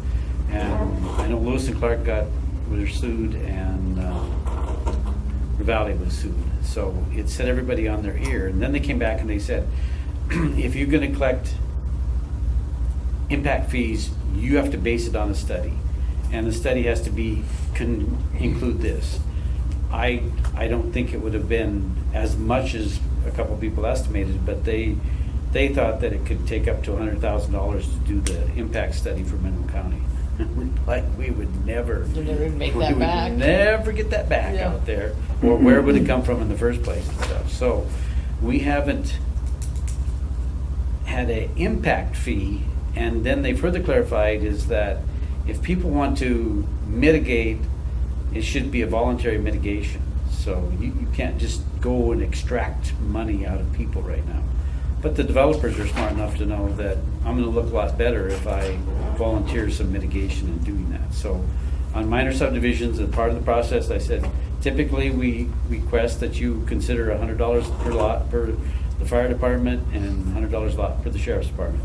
We've been putting that money, hopefully we've tried to identify that mitigation funds so that when that subdivision gets developed and there's houses in there and the sheriff's department goes in there and patrols, then he's gonna come and say, I wanna access that funds, I wanna use it for fuel or whatever. Well, so this Parks Fund, where is that mitigation money going? It's been going into the Parks? Parks Fund, but we've been trying to identify it as a separate part of the Parks Fund, but that's what I'm not sure I'm seeing. Huh? Who's we? The treasurers? No, so this is just like, this fund, well, parks, it's open space, right? It's the open space, like, fee, or it's, like, No. it's like It's payment the- in lieu of, or payment in lieu of. Payment in lieu of open space, it's not Yeah, open space. yeah, payment in lieu of. They don't want to dedicate. Payment in lieu of, and that's required. That is a required payment that you do when you do a under subdivision. certain conditions. Right. Certain lot sizes, certain. Right, yeah. so you have to pay in for this payment in lieu of open space or whatever, right? Unless they do some other mitigation. Okay. They can buy property outside of it, So- they can do. So if you, what needs to be done then, if you're actually charging, what I would think that you need to do is, because you have a balance of, 1,700? no, that's just what they're collecting in revenue. Oh, oh. There's a 22,000. balance in there of 22,000 currently. So you should have a spreadsheet that has the breakdown of what that $22,000 is. If you're charging Good mitigation, idea. yeah. Go for it, treasurer. I'm not the treasurer. No, I don't think it would be her responsibility at all. Well, how do we? It's your department. It's, it would be like me, like all of a sudden trying to do something like counting wise for the health department. They need to do it. Candace should do it. So it's just a spreadsheet, and in that spreadsheet, you're always going to balance back to your cash balance. And that's what you need to do, especially if you're charging mitigation fees that are that have to go with certain subdivisions versus that payment in lieu. Why wouldn't Nicole be doing It's not really finance. I mean, it's a department. It's a very specific department thing. She does county finance, right? But we don't go and do, I don't know, I mean, you can talk to the commissioners, but I don't see why she would do it. You have a way better knowledge of what the money is, where it is, what department, or what subdivision. But are you talking about tracking within the Black Mountain system? No, it's a spreadsheet, it's like separate in Excel that you would track it. You can't track that necessarily in Black Mountain. Because it's gonna come in as revenue, or unless we create a certain revenue line item for every subdivision, which would be ridiculous, which isn't how you would do it. You have revenue and you have your basic expenditure line item in Black Mountain, and you just have to reconcile, like what that, who that $22,000, who is Black it Mountain to? tells you every AO1 101 that you receive. Right, but how do I know what I spent? So if I want to reconcile that, right, I have to go back to the beginning of time. I have to see every single thing that was collected, right? And then I have to tie, there was some in A101 for this subdivision, but we spent 5 years later, we did spend $50 out of it. You have to keep it up to date in a separate side spreadsheet. I could help you set up the spreadsheet. But I mean, yes, but you don't want to reconcile it like that every time you go to spend money. You're like, let me go back 10 years, right? And see, we collected the money, we've spent 500 here and 200 here a year later. You just want it in a separate spreadsheet. Especially if you're charging mitigation fees. Right. Because before you were doing that, it was just more like, because I remember spending some of that money for the St. Regis Park, you just had it kind of allocated by kind of area. The subdivisions were proposed and put in. Yeah, in the area, Yeah. The area of the subdivisions. So you should probably do that. You need to have track of it, and I can help you set it up. Okay. But you would need to do that. Okay. So, real quick, and from the subject, maybe you have recollection. The bridge fund that we have, and there's $15,000 in it. Approximately $5,000 came from CTEP. Jessica learned the rest, the $10,000. Was that one for developers? Like I thought there was somebody charging Kennedy for the Sear Bridge when he wanted that subdivision. There was, but they dropped everything. That would have been paid if they would have completed or platted the subdivision. We never. And it was going to go into that fund, the bridge fund. We never collected any So of that. you know where that other revenues come from? Who has deposited into that? And for what purpose? Well, nobody for 10 years. Yeah. No, So I don't know if Tim's going to recall. But no activity for 10 years. No, Jason would probably be the only one that would have some idea. Oh, okay. All right. Next subject.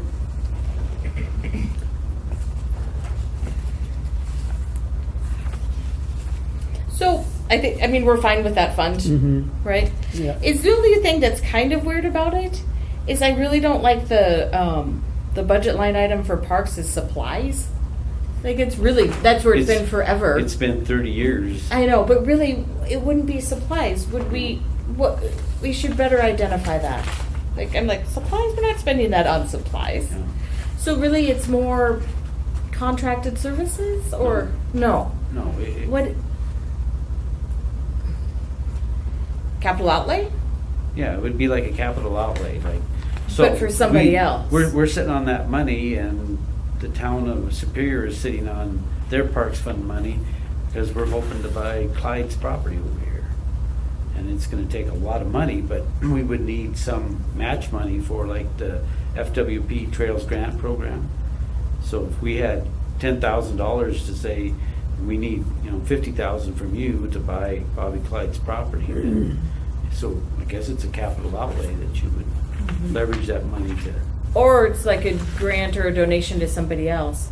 Like when St. Regis put in that pavilion, the park owns it, but it's not. It was. Trying to think. I guess we could do it as capital outlay. Well, I don't. Yeah, I think it'd be better than supplies. It definitely, it's not supply. I mean, we're not supplying anything. So, and it, like I say, it's supposed to be a formal procedure with a board that has minutes and action and all that. So. Okay. So the next one is Planning Board 2250. So we just look at revenues first.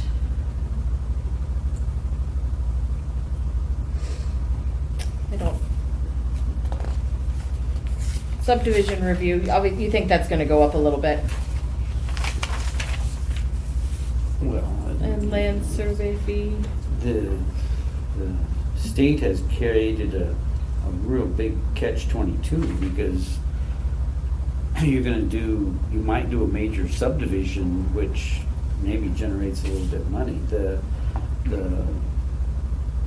3, 4, 5 lot minors, which people are accomplishing now, yeah, there's a little revenue there, but it's not costing so much to do the subdivisions, and you're not picking up that much in fees. The base fee is $350 plus $25 a lot, so. I know, but last year, the actual for subdivision review, it was 1,147, but you think you're gonna get 3,000 this year. It's gonna more than double. And that's what I was saying, it looks like you think it's gonna go up. Where's that? It's the very last one, very last revenue line item in Yeah. here. So you can see in 16, 17, the actual figure was 1,147. So I mean, But the current budget is 4,000, so so it was high last year. We should have Yeah. brought it down last year too.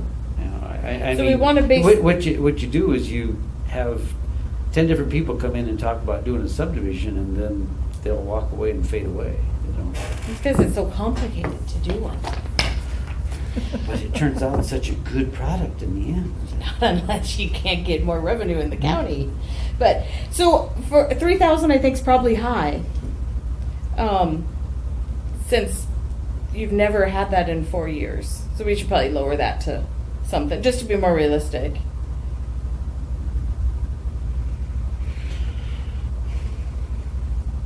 Maybe to 2,000. What do you guys think? Or unless you think it's just gonna go boom. But it- It's all dependent on there when lots sell and So lots let's, are I think we selling, should change so- it to 2,000.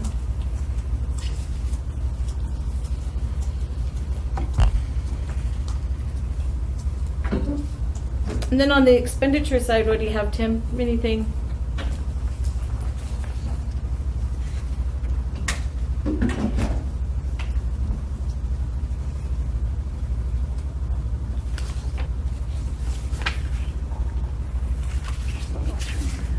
How about utilities? I think we might have to go a little higher on that. Look at that one, object code 340. What are we on, expenditures? Yeah, and object code 340. But we've never, utilities have always just kind of been this whatever line item and never been discussed before. So utilities, so the actual amount last year was $2,689, so we have to budget more. Do you see it, Tim? Yeah, but like I said, up until 2 years ago, there was never a line item budget line in the budget. Utilities were just this, got paid for somehow, and then a couple years ago, they started showing up in here, and that was no input by me, that was Stacy. Started allocating the phone, I believe, and maybe a couple other things I can't remember. I'm not exactly sure, but. But I mean, you don't ever see an individual phone bill for your extension. If you wanted to, you could. Nicole has them. Well, maybe not for the courthouse. For the courthouse, it's based on units or something. We discussed this Right. kind of last year. It's based on units, and sometimes, I don't know. But, so that's it. So, we know for a fact that last year you had more than what you budgeted this year. So, we know we need to increase that number. So 2,800, I would think, or 29, or, right? What do you guys think? Yeah, 28, that gives about a $400 or $600 buffer, $400 buffer. Shoot. Or a $1,400, $2,800. Yeah. Not, it's like $120 buffer. Oh, okay, 120. How are you gauging what utilities are gonna be? We base it on previous year's actuals. But, you know, Montana Power increases We the. don't know. Yeah, but we know that 2,100 is too low. Right. Montana Power could increase it. I understand that, but I. And I don't- phone. How you predict, are they gonna, are the So we utilities think we gonna need more start than raising? $140 buffer from last year. You want to increase that to 2,900? No, I don't, Oh. I mean, I don't care. I don't have any bases in it. I don't, know where it comes from. It's this cumulative something of utilities that, and what is the utilities for the courthouse for the county? It's electricity, phone. Mm-hmm. Is that proportionate to what you're paying in the overall? Or is it disproportionate? Yeah, I don't. Well, it went from 600, it went from 2,000 to 2,600. And it went up 600 from the year before Yeah. that, so maybe, I don't know. So if you took last year's actuals and just said appears to be climbing, you'd want to add 600 to the 2683. The problem with that is really we would have to run a detailed ledger query in 15 and 16 and make sure they started charging for the whole year. That's true. Because my guess is it wasn't started Immediately. in July. So that would be my thought. I bet you that's not a whole year. Well, and that should be, I guess, just a function of somebody looking it up, and I mean, I have no knowledge, it's all So out of let's my just, control. then let's just do it then. Let's go 2,900, call it good. On the line above, I guess it's just small, it's not that big of a deal. But like publications, legals, and dues, we have $1,000 budgeted, which is, it doesn't matter. I don't know, it's just so small, it's not that big of an issue, but it is a little high. Travel, I don't think travel is enough. Well, he's got a county car Well- now. Less mileage, you've got a county car now. Oh, so that would just be hotels then, and so that might be, okay. Most of his travel is mileage, or has been historically, from going out on site for sewer and going to training. Yeah. So anything else you guys want to change on that one, or? I think that like salaries, I would like to at least have it figured in as Candace at $14 an hour. Well, you guys would have to make them, like, all decide to do that. Well, She just wants to see what the numbers would look like. So we'll do that later, Okay. when we adjust all of payroll for people. So, but this one you got here. But includes I the- thought some of them that you figured that in. If So- it was a, So how we did it, as a placeholder, just to try to build in a number for across the county, we took the last year's budgeted figure and increased it by 2%. right, but wasn't there some departments that we figured a little bit more? Everybody was at 2%. So the health department, we have to go in and we're gonna have to change those now. On this budget, on the preliminary budget, the only thing there is 2% based over last year's budget. That's it. On everything, okay. On everything. Every department. So we still need to add in, once we get that county evaluation and we kind of revamp the whole thing on the next round, we'll add in, those other people, like, in new positions or whatever, like Jen or whatever with their increases.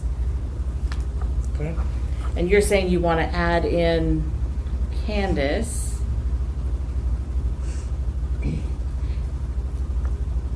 At 14. And did you guys, did you we do got a good job description or yep. something to support Yep. that so Yep. you don't create a whole bunch of? Yep. So we can, so when I rework the budget again, we can do that. So on capital outlay, we desperately need 2 new windows in that office. Those are just, we can't even lock the one window. So capital outlay, so that's gonna be That would be in 0 the for building. you. Yeah. And it goes in the maintenance budget.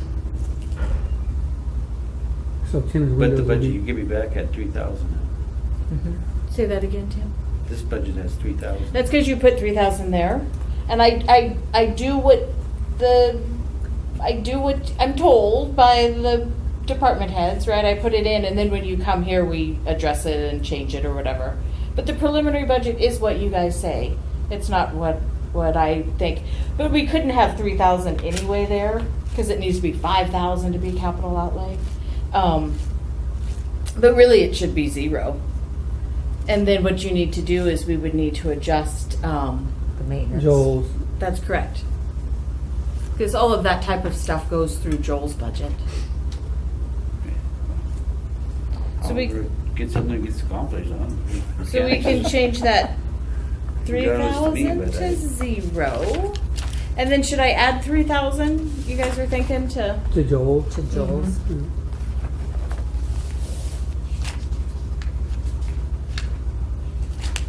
Why wouldn't you, if there's 3,000 in there, why wouldn't it be added to my budget instead of taking it away from me? Is that 3,000 for the windows? Is that what you had it in Yeah. there for? Because it doesn't come out of your budget, it comes out of Joel's budget for the windows. Are you saying that you have a balance of 3,000 in there, Tim? No, I don't, Oh, you know, we started out with 8,000 and whatever we paid for the car, that's what the balance was in that capital outlay, so. oh, I see. I thought it was still there, and I was, but that's just mechanics. I mean, if it goes into Joel's budget, I get the windows, then everything's cool. Okay. If it goes into Joel's budget, I don't get no windows, then not cool. Right. And what, one of them has a broken lock and the other one's what? One you can't lock, and then the other one looks like the air conditioner's gonna fall out in any given windstorm, and hoping that somebody's not standing in the doorway down. Are those historical kind of windows? They have to be fancy ordered? They're not historical, they've been replaced once, Uh-huh. and Well, no, I meant that they have to comply with historical, looks or design or, remember that, like Alberton Yeah. School had to do? yeah, well, when they put in the budget for replacing windows, just because all of the other windows had been replaced and not all the other windows, but 4 different offices had their windows replaced and no consideration for historical. The old Yeah. JP office had them. They put new windows in the new current JP office. All of those have had windows. Nothing's been said about historical. But it was that grant that the extension service applied for energy upgrade and efficiency. And that's the one that says, oh, you have to guarantee that they're historical type windows. Well, how can they be historical when you don't even have an original window? I don't know what's historical around here. Anything else on the expenditures of this fund?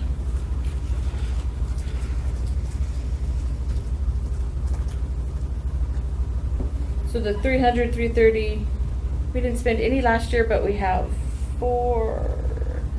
5,000 budgeted.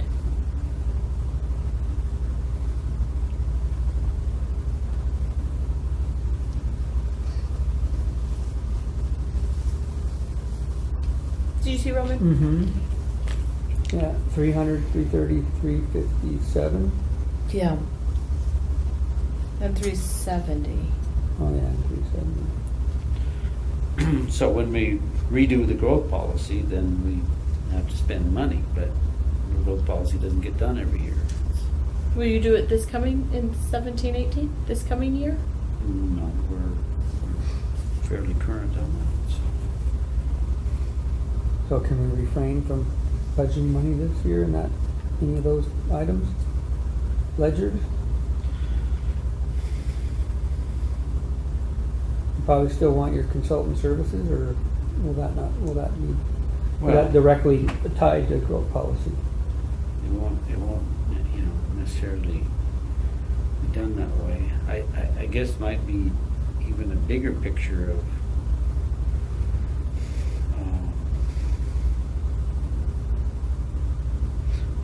what we should do, though, is take some of that money and move it up to 110 salaries. Because the growth policy, and then if you want to change and alter things, but the 110 salaries and growth policy is covered overtime. It's not really how it would work though. If you wanna build overtime into the planning and sanitation budget, I guess we can have that discussion. So you guys need to, Roman, you guys need to decide what you want to do there. With moving up the salaries, you mean? Yeah, or taking it to zero, or what we want to do. So on growth policy, Lori, we're still on the 2250 okay. fund.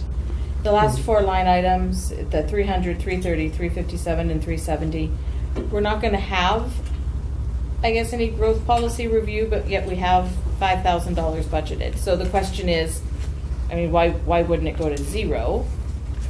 So you guys need to decide what you want to do there. Would, yeah. And all those four line items are directly tied to growth policy, Tim? Is that I know, you know, that's a good question. This growth policy budget was here before I got there. It was, who developed it however many years ago, had, you know, I don't even, So, how often do you do a growth policy? you're required every 5 years to do growth policy. See, I think it's complicated that we even have it as a separate section in the fund. I mean, really, when you go to do a growth policy, it's part of your salary. I mean, when you go to do the growth policy in the 5th year, you're just gonna increase that contracted, or consultant services. What do you guys have? You have purchase services. You're gonna increase that by 20,000 and that's it. I really do think that the entire section makes it more complicated than it needs to be.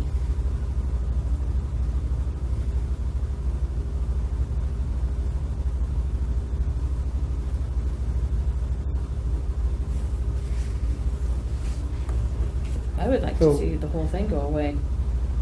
but Tim, what if we X'd out all of it except for the top line in growth policy salaries and Move that move up that too. up Yeah. to the salaries and planning, and that might make a better opportunity for your coworker.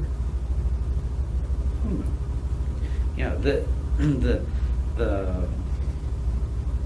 purchase services was, we have a standing contract with Land Solutions that if a particular developer doesn't want me to work on their subdivision, then they can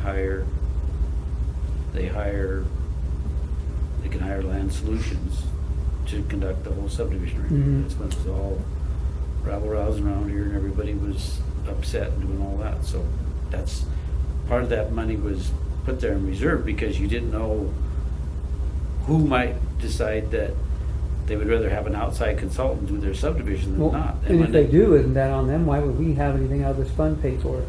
Because we can only collect the amount of fee for their subdivision. Anything in excess of that, we have to pay. Mm. And the good old Wally St. Clair and Galloway, they decided to go that route, and it ended up costing another, I don't know, $1,800. You know, it was whatever. And they they got to the point where they just dropped the subdivision. But you know, we were telling them, you know, but by statute we can only collect what's in our subdivision fee like that. But then we had to pay for them, and we weren't real clear and forceful with the people that said, oh, by the way, you have to pay for all the additional consulting fees. We indicated that, so I don't, you know, that's part of the derivative of that, is that when everything was totally ugly around here about get rid of the planner, you know, we made some contingencies for it. It's all before U-Hauls that was done and stuff, so. And that last example, though, why would that be under growth policy money, and why wouldn't it just be under planning? That's It still should just, Kathy, Stacy, Get rid of whatever, it. you know, Oh. but, Yeah. you know, that's. Just get rid of it. I Yeah. agree. so how much of that do we want to move up then? I think the 1,020 Okay. the salaries, Okay. up to the other salaries. And But, then but I expended almost 2,000. Oh, I see, yeah. In the actual year, that was overtime for planning board meetings or growth policy meetings. Anything. But you were under on planning services. also. Up above you were under and over here you were over, so I wouldn't even really worry about it because that salary figure is going to come in wherever we make it come in at anyway when we recalculate it, right? Mm-hmm. At that new rate. I mean, that's what we're going to put there. Okay. So I propose we just get rid of that whole bottom But section. the new rate is gonna contain how many hours of overtime? I don't know. What did we do last time? Did all of her overtime come out of that line item Yes. under the growth? Yeah, There that wasn't was any kind other- of a way to track it, is that. Oh, so anything- that's what's Mhm. okay. Mhm. Yeah. So okay, so you want to do? We can do it however you Well, guys it's a want. total- You want to just go the total cost plus 2,000 for overtime? Yeah.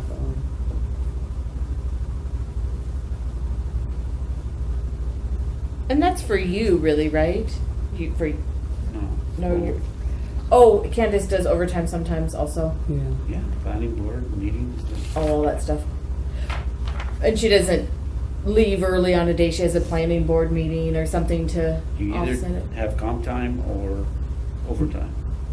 And she's elected overtime. Right, but if you have a meeting and you know you're going to have a meeting on Monday night for 2 hours, then maybe come in, like leave at 3 or come in at 10 or. But that day it doesn't work because you're getting everything ready that's gonna have the meeting. That's the day that you're gonna have to work all day. The day before that, or you know what I'm saying? But that's comp time. No, it wouldn't be. If I work. She's talking about trading hours, so instead If of- you work 40 hours in a week, if she wanted to leave early on Friday because she worked, 10 hours on Monday. What does she code that 2 hours to? Or it's just a nothing? It's just 10 hours of regular time on that day and 6 hours of regular time on Friday. And in total, if it's 40 hours, you're good. I'm just saying, if the county doesn't want to do overtime, there's ways to not do overtime for her, right, commissioners? Yeah, Yeah. technically that's right. Although it is a little bit inconvenient for someone. Or unless she likes it. Unless she likes it. No, see, there may be a whole different thing where she would be Yeah. like, this is a great thing, I like it. Except that it's hour for hour and not time and a half hours of comp or time. Your Yeah. office should be open from 8 to 5. I don't know. How to cover that? I'm just saying it's an option, I'm not saying you have to do it. Just throwing it out there, that's it. So I will add 2,000 for overtime. So I'll redo the base and then add 2,000 for overtime.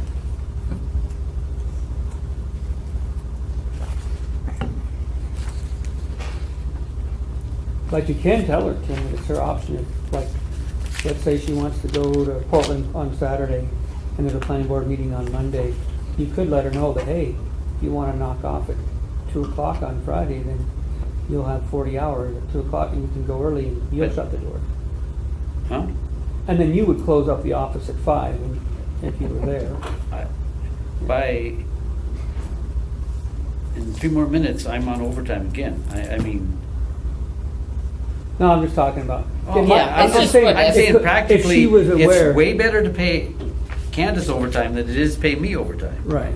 I'm just saying that if there was a time that it was advantageous to her because Right. she wanted to go to a, And then we she do should be some- made, she can be made aware of it, and maybe she would want to do that, but. And we do some of that, but. Oh, okay. When she is required, part of her job description to spend 2 hours at a meeting, that's a planning board meeting Mhm. and everything else, that should be just flat overtime.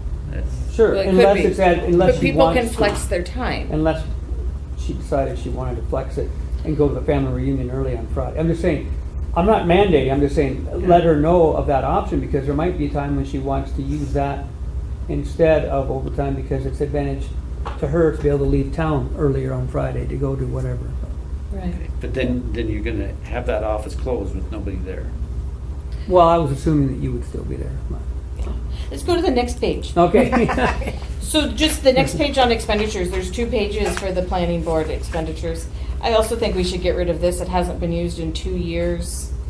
It's the health department administrative travel.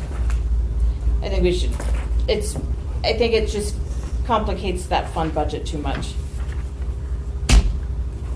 What say you, Tim? Has that ever been used since I you've been here? don't, it's just that one short, the page with just the, says Health Department Administration and then Yeah. travel. Yeah. it's travel.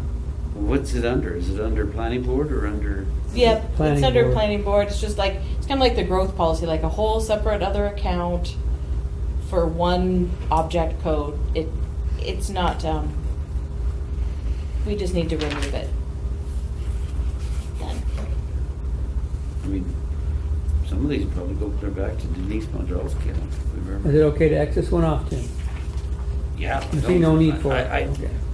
I would know X what off. you would apply to expend the funds. And I don't either, that's why I wanted to ask you Yeah, before we. well, I don't, I think it's a good idea to X it Okay. out, because I have no idea how to Okay, expend good, all right. it. Perfect. If I could spend it, We I'd got say you leave it now. in there, but Excellent, so we got rid of it. Okay, so health and sanitation.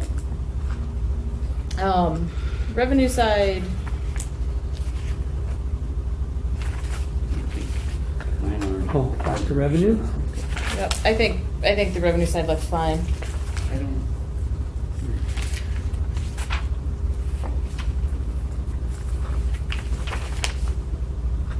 Are you gonna have any revenue this year, Tim, expected on the licenses and permits? I'm sorry, but I think I'm missing a page. Oh. Page 3 of 5 on the revenue. Let me see what you have. I have expenditures, I have 4 Oh, let's pages go. of expenditures. Ouch. I have just, never mind though, I have my other budget right. Let's go to the revenue. Are you on revenue? I don't have a revenue page Oh, you do. We were looking at it earlier. for planning. Unless it's out of order here or something. It's, okay, it's not with the, sorry. Yeah. It just wasn't with This the one, other I think right here, I think we should probably put. So that's your new people installing sewers. Right. I mean, right. septics have to get Yeah, paid. Yeah. but So what do you want to put? 500 is gonna be the, That's the max. Is that? well, there, you know, I'm trying not to, they all come in and get licensed once a year, that, you know, to renew that. I think, we were talking to Candace about that, I think the next year renewal for those guys that are standing in it, I think we talked about $10. It's not like I'm not gonna do this every year. So then it would be like $100 a year. Well, 100, but I have 4 new people to pick up sometime, so there's gonna be. So pick a guess. Give me a number. um, Best guess of what you're going to collect in those permits. 200. I think 200 is, you know, that's a little conservative, but let's just, Okay. we gotta try something to figure out what we can do with it, so.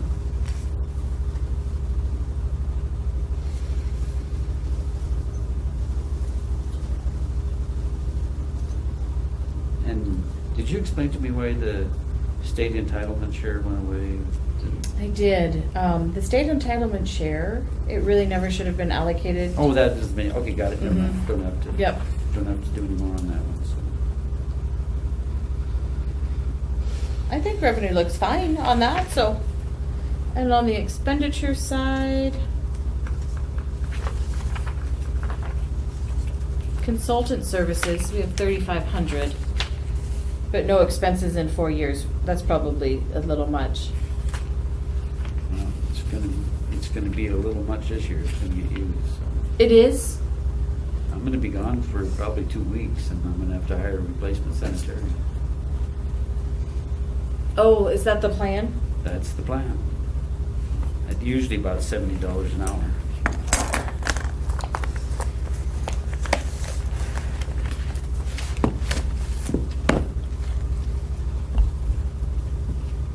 Lori, input? Lori, what do you think? Excuse me. Oh, that's what he feels he needs to do. Okay. Yeah. I think we're good with that fund then.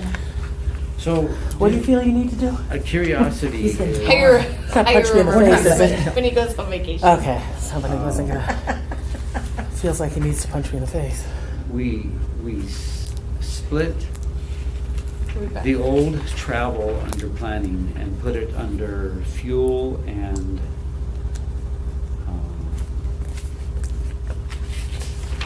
Repair and maintenance. repair, maintenance, and fuel, okay? But we didn't do that for 2270. Okay, let's fix it. So for So- travel, So that travel should be that three-way split. There should be repair, there should be, how did you do it? You did repairs and maintenance, fuel supplies, and then there should be travel, which would be hotels and per diem costs and that part. do you want to do it the same? It's only, if we do it the same as planning, it's 3,500 versus 4,500. Yeah, and that's tough because, you know, I have skipped more, I'm supposed to be there at conferences this year than I ever have, so.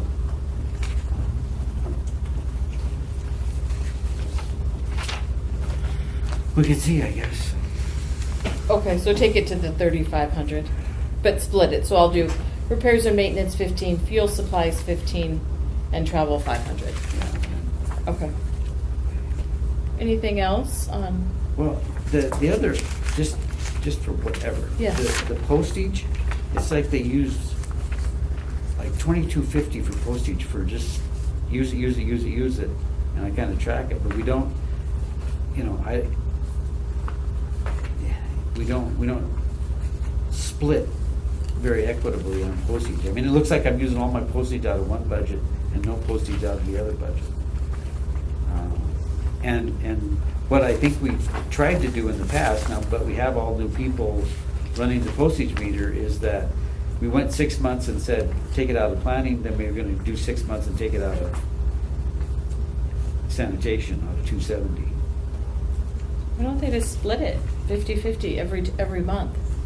How do you want it done? I'm sure we could get it. Tell somebody. It's a gesh magosh, because when we get the new licenses for the year and we have to pay all the postages for all, you know, and you get a big bunch. When you do a subdivision and you have to send out 25 registered letters at $8-9 a pop, you know, so yeah, I mean, maybe we could just split, or half a year, I don't know. I think you just have to come up with a method, and then we can share it with the people that do it. So, I mean, 50, it makes no difference to, it's such a small amount, nobody's gonna care really what method you pick. So you could go 50-50. And that. And I think that's better than Easier. changing Yeah. it mid-year, because that means somebody has to remember to do it. But if you just go 50-50, that's just the way it is. He's gonna come out of there, so who gets to tell who to do that? I can take care of it. It may not happen for like a week or two, but No, that's fine. But I'll get to it. But I just, that's been one of the little oddities of the budget, is, you know. Don't Okay, need to say anything so we about can do that. junk vehicle, it's all set.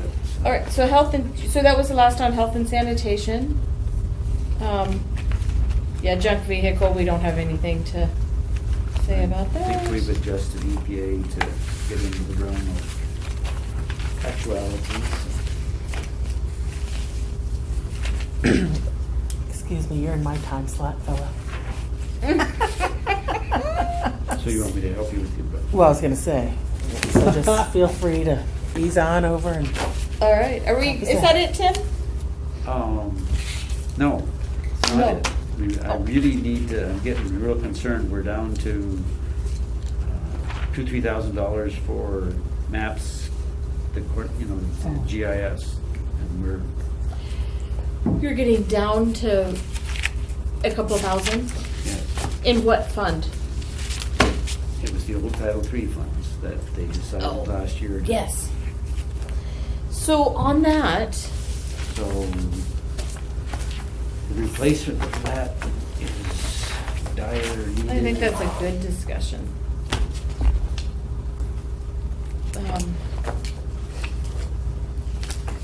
So the option for that, The sheriff's department really didn't. so just so you know, for old Title III, you still have $20,112. 15 of that is for 2 huge sets of atlases, and we're ready to do an atlas. Oh, okay. So that's what we agreed, is that there was approximately 29,000, Mhm. but 15 was reserved for the Atlas. Okay, so you've already, so really have 5,000 left, or somewhere. We just got a bill for $2,700, so. Okay, okay. So the only option for mapping that we've talked about, and we've asked our auditor, and then I think we've also asked the title Department of Agriculture. You can take mapping out of the road fund. So that's probably what would need to happen. Or unless you can think of something else, but it's the only place that has any money. But then Jason's gonna decide what gets spent, or how's the mechanics of What's that? our Commissioners. Maybe the commissioners. You're just gonna pull this amount of money and put it in an account that I have access to the data now. No, it would still be in the road fund. You'll just have like your own line, there'll just be a line item. Maybe under commissioners we would put it, because the commissioners have a section in that road budget also. So we would put some map, or contracted services in their section, and that's where you would code your claims to. And you would just have to, keep track of. Yeah, just like we do for the Title III now. Exactly. Yep. So the commissioners kind of need to, give me direction on to budget that there, and so then we can get together and create a line item. Because the other thing that they possibly do is 911 still has some mapping too, right? Ronnie seems to think so. So 911 has mapping also, I think. They said last year they were using the entire thing for wages. That's what I thought too. Yeah. Oh, she was saying they're still mapping. Oh. But if there is mapping there, we could move that also to the road fund if Well, the commissioners wanted to. But There should be something coming in the future, because the counties were just getting rolled over, and there's a lot better word for it that way. And they tried to address it in the legislature this year, but the hard lines, landlines, you're collecting this money, it's all been going into the 911 centers, getting distributed back proportionally, all that. The cell phones and that same charge has been getting out there, it's just been going over into a big account in Helena, and it was sitting there, and it was over $3 million. And the Is this the legislature 911 decided enhancement? hey, we can use that to balance things out. And in 2018 sometime, Mhm. then we might start giving it back to the E911 centers after. I think Ronnie was talking it might double, like the amount of revenue we get, possibly because of that. But Effectively, not for 2 fiscal years. yeah, we don't. Yeah, Yeehaw. can't count that till we have it. But what do you guys think of the moving the mapping? Because Matt's getting a little concerned. I mean, And Tim, that's just an ever ongoing thing, or is that kind of like a growth policy every 5 years, gotta be updated? oh no. I mean, every time he makes a sweep out here, which I just got a $2,200 bill for. Who dictates how often he makes a sweep out here? Well, before, had a lot more input about that, because Dylan Berg was in Helena and he could be contacted, and we coordinate a lot. Now, Matt has to travel to the state, and he's still covering 9 counties, but it's a little less often and thing, but still a proportion of that is that every time we get a deed transfer, he needs to see that. Every time there's a new phone record, he sees that, and they're data entering those, on almost a weekly basis and stuff, so. So let me ask you this: what would we want to budget for in the road fund annually for mapping? Well, when we were having some special projects and doing that thing, it was $25,000, but that's what we were taking out of E911, or 911 was 25,000, and that was always this little nebulous, because it was like getting the sheriff's department to agree that we're gonna need about that much, and then, Right. but, so, the last 2 years I've had Matt, do us we gotta be careful about, let's do the fiscal year, how much did you charge us for that thing, but, we also have a courthouse fund that when you record documents, that funding goes in there, and it specifically says it's for GIS purposes. And so when we update the server, do The certain record things. preservation or whatever? Yeah, Mhm. and it says, so when we update the server and do the computers in the courthouse for the people or do something, then that bill comes in, I hand it to Stacy and she'll pay that and stuff. And we think there's about $3,000 in that, but, so. Okay, so what do you want budgeted for in the road fund for mapping? I guess optimistically, I think right now we're gonna be closer to $20,000. I mean, I think we've spent. No, 14, every 15. year? Huh? Every year you spend 20,000? Yeah. I Did thought you you said do only that? when you do big projects No. or something. No, that's just keeping up with all the new houses. That's just keeping up, so about 20,000? Yeah. Okay. Okay. And that, you know, that's a good safe amount right now. So you could use the rest of all of your Title III, the remaining couple $1,000s. Well, I mean, we basically have. Mhm. This last bill is coming out of this fiscal year, so we're spending it down. But- Okay. But I So was- Lori, do you want to put the 20,000 in the road fund then? Mhm. Is that what you're thinking? Okay. Yep. All right. Yeah, if it can come out of there, I think we need to put it in there. And if my house is plowed over by a front-end loader from the road department, where do we take that out? Okay. Probably Expected. under the commissioner's part? Is that Yeah, what that's what I'm the thinking. road? Yeah. It's under the commissioner's part of the road, so he'll probably plow my house down, so. Okay, so we got that. So, if we have to fine tune that, we can, but I think we should. The 20. Yeah, use 20, so.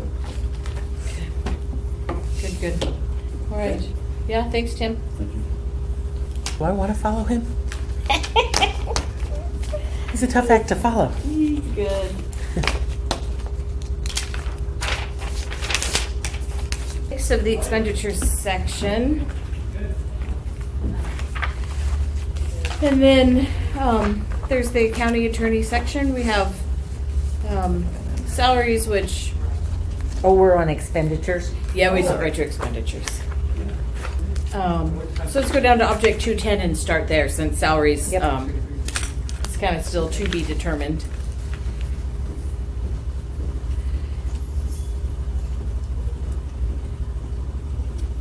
We're on page 6, Roman, of expenditures, the Okay. county attorney section. The 4,500 for object code 330 publications, Oh, yeah. legals. Yeah. I don't know. That one seems like it could be a little high, right? Since, Well, we were going to put Clio under there. oh, And then also, I want to get on Swift, the police. Yeah. So, and I think that's only going to cost us $75 a month so that we can get law enforcement. Because I'm always calling down saying, how many days did so-and-so spend in jail when I'm doing judgments and otherwise. So we were thinking that's why we wanted to. right. I remember now, Ellen. Yeah. Sorry. That's okay. Yeah. And I just changed the numbers a little bit, and I think we come in, I don't know, a couple $100 less than last year. But, and I was saying earlier, Roman, that some of the numbers look like they weren't used, and I know, especially like training, I'm required to have a certain amount of continuing legal education credits. And I too will do it. I'll go to the county attorneys in the summer and the county attorneys in the winter. And they're both here in Montana, and but I know that didn't look like it was used much because we didn't have anybody go into the Right. We training. didn't have so, county Yeah. attorney. yeah, We had fill-in attorneys for a while. yeah. Okay. And I know that I'm still old school. I still like mailing things. Oh. And Lorna was saying to me, "Oh no, I mean everything is emailed, plea offers. If they're not represented by an attorney, I send a hard copy of the plea offer. I send a hard copy of the judge, whatever." So I did ask for an increase in postage because I'm old school. Make sure they get it, huh? And especially if they don't have an attorney. An attorney can find it, and I don't want to worry about they didn't actually see something that Right. But I don't think there's really anything that's too, other than kind of the mixing around of the numbers, I don't think it's anything that's. Legal services pays for our Lexus, that's the legal research stuff, I think. Is that what we were thinking there? I have Alexa? Alexa, yeah. She'll answer all your Have you, I was questions. gonna say, have you seen that? You've gotta go on to see if you can find it on Saturday Night Live or YouTube when they do, they have an Alexa Silver, because this is just my parents, because they have it now. Uh-huh. And it kind of makes fun of older people, and they can never get her name right. Alicia! And so that's one of the things where it says, and she'll answer anything that's close. You did put that what is it? LexisNexis? Yeah. Yeah. You did put that under legal services. Okay, Yep. so that's why that's, and that's Yep. so I can do legal research. And if anybody ever needs to access it or needs a case, just let me know. We'll pull it up. We got it. But yeah, you'll have to YouTube it. It's so funny because it reminds me just of my parents. Anessa! Oh! Play Johnny Mathis. Yeah. You work magic, Casey. Just right across the street. Wow. Set up. Excellent. Pardon me? Oh, yeah. That's how I learned about it. I didn't even know about it. I didn't know about it either until I was at Corey's, so. Oh, yeah, and I left this one for you to see. 'cause I didn't know Anything what else on for it. Ellen's budget? I don't think so. Yeah, I think that was my only thing. Where's Cleo? We had talked about that. Where's Lexus? And like I said, it's a little bit under last year's. And I don't anticipate, other than what the commissioners decide, I would, I think Lorna deserves a raise, but I'm not going to ask for any kind of increase other than what the commissioners give across the board. We shook the windows of the courthouse. They Yes, rattled before far the last time. Oh, so. yeah. Because she's the highest paid staff. Well, I got to tell you, I mean, from my perspective, of course, everybody would say that, Oh, but yeah, everybody she would. should, yes, Yeah, you gotta she talk should to him. be. You could've Just something the, about this gal, yeah. yeah, she's great, and just the level of work we need up there, just the, Since, and she keeps me in line. I wish we had lots of money. I know. That's why, I Ran thought, across the street. and I don't feel Short notice comfortable for you. coming in 6 months in saying, I want to, and I you talked to have a Lorna share. about it, Okay. and she understands, and whatever the county So- can afford to do across the The board, reason why I wanted we want to to just have keep you it, come was- okay for you guys. Perfect. Okay, thank you guys. Well, hope- Done in like 30 seconds, fella. right, Okay, yeah. 6 minutes. Okay, and to talk about the airport fund. Remember, I was just a little concerned, since there's really no mills to give the airport. I was just a little concerned that the expenditures were exceeding the revenue by about $13,000, and at that rate, you would deplete that fund in no time. So anyway, so we were able to get Steve here. So the first thing we look at is going to be on page 8 of revenue. And we kind of look at revenue first to make sure that it's not, anything's overstated. Overestimated. Yeah, and then we'll go with expenditures. So page 8, Just a couple of general statements about the airport budget overall. The airport board, and hopefully commissioners, see it as a balanced budget, a self-balancing budget. There's just no reason to take an asset that's that good and spend more than you make. It needs to be self-sustaining, and there's a couple of ways to do that. One is rely on grants, which we rely heavily on, and the other one is to rely on hangar rents. And if we got to that point where we felt we weren't self-sustaining, then we'd want to increase hangar rents.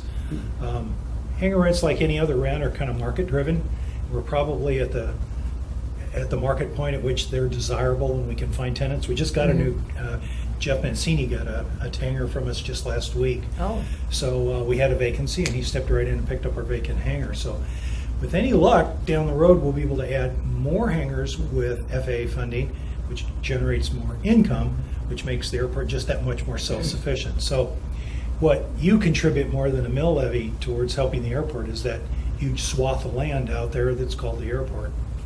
That in and of itself is a huge contribution towards the operation of the airport, primarily because it's got really very little debt service on it. You own it almost free and clear. It's like owning a big bunch of apartments and you don't have any debt service payment on it. The reason the budget looks upside down, the reason it looks like its expenditures are greater than revenues, is because we put a $20,000 placeholder there every year as our grant match in the event we need it. And of course, we don't do grants every year, we do them about one every 3 years. And this year, our grant match is going to be closer to about $8,000 instead of $20,000. And you'll see in that, I don't have my glasses Your on. expenditure side right here, this capital outlay. Yep, capital outlay, $20,000. That's a grant match on those FAA grants. And we thought we'd have a much bigger pavement management project, and it came in at about half of what the engineer's estimate was. So we'll be down, it's going to be 8,000, we need 5. We'll be contributing maybe even $6,000 towards that grant. That's a long-winded answer of why the budget looks like it's upside down, and it's not really upside down. Good. So we could take that, if you really needed to make it look better, we could take that 20 grand out this year and maybe put 8 in. And in future years, we know we're not going to be doing a grant, we just make it 0. We put it in just so we wouldn't forget it. And we kind of live off the fund balance. We're trying to keep that fund balance right at $40,000. Now this year, we're going to make about $25,000 off the Forest Service use of the airport. They're expected to be there another 2 weeks. Wow. You know, and they're paying $1,500 a day, and so they've run up a pretty big tab already. Yeah. And we will do real good this year, better than average. The fuel sales are a little difficult to predict. We kind of try to make them balance. We charge $1 more than we pay for fuel, and sometimes you buy fuel one year and then you don't the next year. So that'll kind of be a little cyclical. But so we price the fuel so that it's $1 more than we spend to buy the fuel, and that way over the long run we should be making a profit on our fuel sales. Where is your fuel on? This should be revenue for fuel. Yeah, revenue right there. Aviation fuel, Aviation fuel, 16,000. 16,000. Okay. So that's your budget. Where's your expense? I think it's buried in one of the operating Let's go expense over budget. here. They buried in my glasses here. I think right here, fuel supplies. But, and so here's your budget of 12? 18,000. Yeah, we don't think we're going to use But 18,000. this We'll is use the closer part to that 12. really, there's no expenses. What Yeah. else are being coded We haven't bought fuel. for, in 4 years? I think it was up under supplies in this year. So it hit up there. So you just haven't needed it? We So- haven't needed it. Okay, so it's not as if it's miscoded? No. It's just not there? Right. They set up this Okay. fuel supply budget recently for us. We did. So Okay, so we just, okay, good. Okay, so if we do that, that would change it by 12,000, and that, I think, makes you more comfortable. Okay. especially with the knowing you're revenue- gonna get all the, especially at the end, We want your finance Anticipated officer to revenue. be comfortable. Yeah. It's a high priority. No, Are but you that spending- just, that's great. And then I'm really glad to hear about all of your forest fire revenue that you'll get, so. Yeah, and That's that's, it's difficult to predict that, but when it comes, it's a real plus to that fund balance. That's what's really bolstered that fund balance up. And the hangar rents are important to it too. So if you look back at the fund balance over the last 4 or 5 years, you'll see that we've been growing a fund balance there. And we lost the mill levy. So in spite of losing the mill levy, we've been able to grow the fund balance. Well, I thank you. Yep. Too bad the general fund can't be that way, huh? Yeah. Steve, are you guys making money on your fuel sales out there also? Yes. Yeah, we $1. charge $1 more than we pay for fuel. So sometimes, we'll buy fuel in 1 year and sell the rest of it the Oh, I next year. meant with the Forest Service, are they buying their? No, fuel they from- bring all their own jet fuel. They do. They don't trust anybody to bring their jet fuel. I guess Those that pilots would make are sense. hanky. Right. Yeah, oh yeah. No, I mean, the thing that's gonna kill you in a helicopter is bad fuel before anything else. So they've got their own tanker with their own guy, Yeah. I'm sure who tests it regularly. Okay. And they don't even share fuel among themselves. They have have their their own own. tanker. Are you spending a lot of time out there? Airport So, guy? well, we have just today got an agreement where we're going to be their ARF Accident Response Unit equipment. We're going to staff a fire truck out there all the time they operate, which will be dawn to dusk, and we'll get paid royally for it, and we'll be able to put it. All of our volunteers, instead of having to have a red card with the stress test, we'll be able to run our junior firefighters along with the senior firefighter to staff the truck. And then while there, we'll be able to do some training. So it's just win-win for us. And we'll probably be there in a couple of weeks. So that could buy us a new piece of apparatus. That's great. Yeah, but they're getting so much equipment there, and their risk, level just increases with the increased number of equipment. And it's not like they're operating out of Missoula where they've got an excellent response crew there already. So we're just going to use my hangar and open the door, and we got to go find a portable water cooler from somebody. And then we'll just keep our crew there in my hangar and park the truck out front, stay out of the way. Very good. Good. Yep. Anything else? I gave those documents to Casey. Yeah, the grant documents. One other thing, as long as we've got an opportunity, we discovered during deployment there at the airport that the pad maintenance was a really big issue. Tito went out there and looked at it, and he was grumbling, he was grumbling the whole time about mowing the weeds. He says, I'm not doing much good here. It's important that you do it, because if something happens and you didn't do it, it's a different story, but it's important that you do it. And he did. And then the operations guy said that in the event of an issue there at the pad, it would be much better to have asphalt or concrete pads. So we've got a grant that's already in progress. I called Jeff Wall and said, hey, what are the chances at the last minute adding pavement to our grant? And Jeff backpedaled a little bit and said, well, it's not in our airport master plan, and it hasn't had an environmental review, and it's going to be difficult to do it as a contract amendment. And why don't we just do it next year? The reality is they couldn't do it anyway because they did it this year. Right. So what we want to put in here and get going is the idea of doing a new grant application next year. And having I was taking pictures for them, said that they would fund a 94% grant to do helipads. And that would make that airport a lot more attractive to the Forest Service in the event of a regional fire. And it might even make it so attractive that they choose us over other options. If like Thompson Falls or Missoula, they may decide they like operating out of here if we make it good enough for them. So all we'll need is a match to that, and they put in large, deep, thick concrete reinforced pads. And now we mowed 7, and they wanted 3 more, so we're up to 10 Oh my goodness. pads. And Holy cow. they're talking about bringing more equipment in. They want to be ready for it. And How many pads will you be able to get with your grant? well, we don't know that yet. The FAA, they're a federal agency, and they'll look at it and scratch their head and go, "Oh, do you really need 10?" And that's why I'm taking pictures. Yeah, Well, no look, kidding. it looks Yeah. like an airport out here Yeah. for helicopters. And so we'll take a lot of pictures of the heavies and a lot of picture of the the full lineup of fuel trucks, and hopefully we'll prevail in our argument. But at the end of the day, whatever they'll pay for. The funding is so good, and we have an accumulated backlog because you've been willing to do the loans to all the other airports and we didn't use the money. So we got all these airports that owe us grant money back, and we've got plenty of money to do a lot of helipads.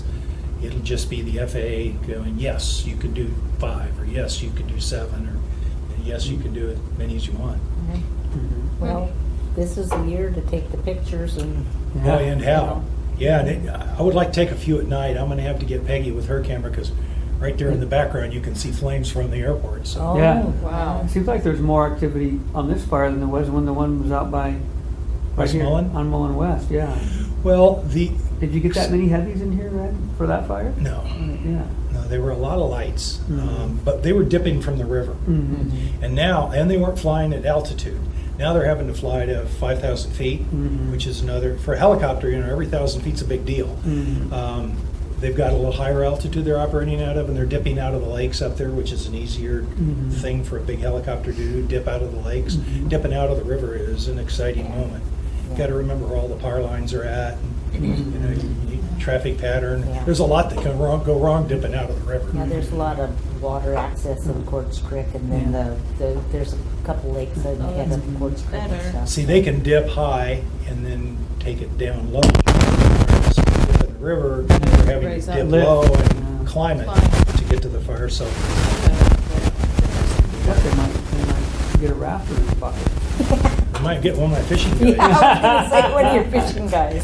Have to pay extra for that excitement. Well, it Heli guy, go from a raft to It entertains the fishermen, Yeah. that's for sure.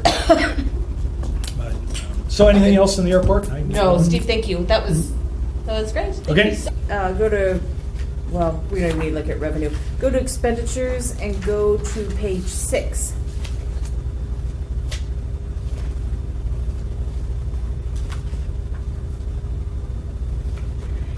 And I just wanted to, I guess now that, because we really didn't get this until the last meeting, they kind of gave us a budget, but this is how they're planning to budget that $60,000.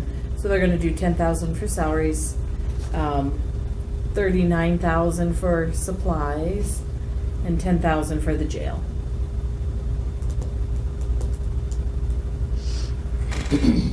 So How is that gonna be documented for payroll when they take overtime out of? thinking that, so I guess they will have to, so on their time card, if they're doing something related to, Does it have to be related to it? I don't think so. It's just for all, I mean, that thing that we read, anything for the jail or operations or? Any overtime, really. So I'm wondering if that could be used first. I mean, for Right. overtime. Right. It's not just specific for a stakeout or a drug raid, Right. it's overtime. Right. Because that way, like you were talking about, gee, too bad we couldn't have got 20,000, that way it is a bit more equitable in terms of 20,000. So when we did the sheriff's budget, they were asking about new cars or whatever. Was that in the sheriff's budget, or where was that? It was Do you in- have that in there? Yes, so I don't know if they have a new car, they may, but it's under the drug forfeiture fund. So they Is where could have- they're spending the new car from. Wonder if they could So have that put could more have come into. out of here, right? Yeah, I don't Rather remember. than- Was there any restriction on vehicles on that? I mean, isn't the drug forfeiture, doesn't have that have to be okayed by Dale. Dale and County Ellen? attorney. Yeah, let's look at it. So for public safety, page 18.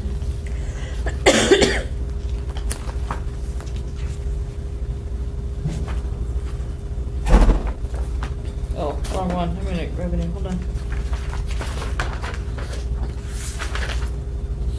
Page 30. Let's see what they have.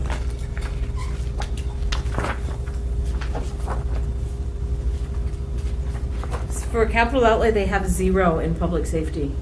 So it is, they're taking it from that. But that was gonna be the jail, not cars.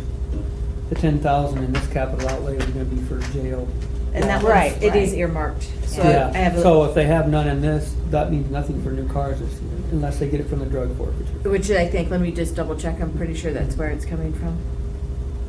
2390 is the fund.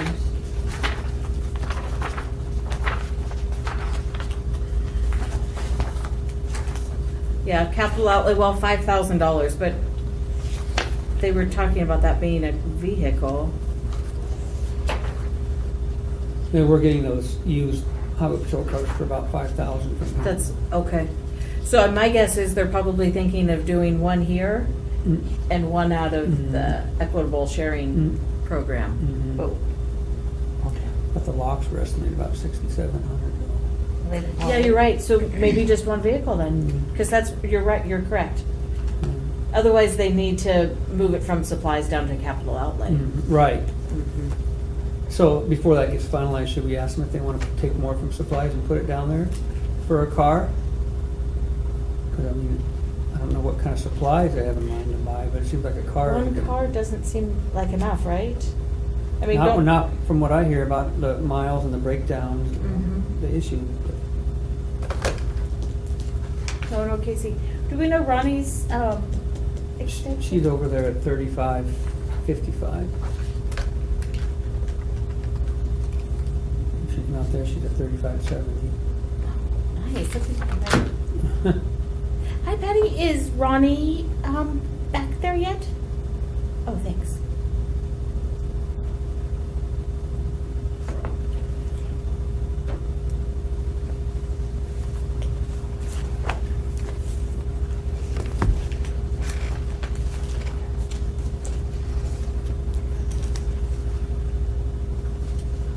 Hi, Ronnie, it's Jessica. Hi. So I was showing the commissioners your equitable sharing program budget, you know, now that I've put it into Black Mountain. And then they asked, where are they buying vehicles out of? Because there's none out of public safety.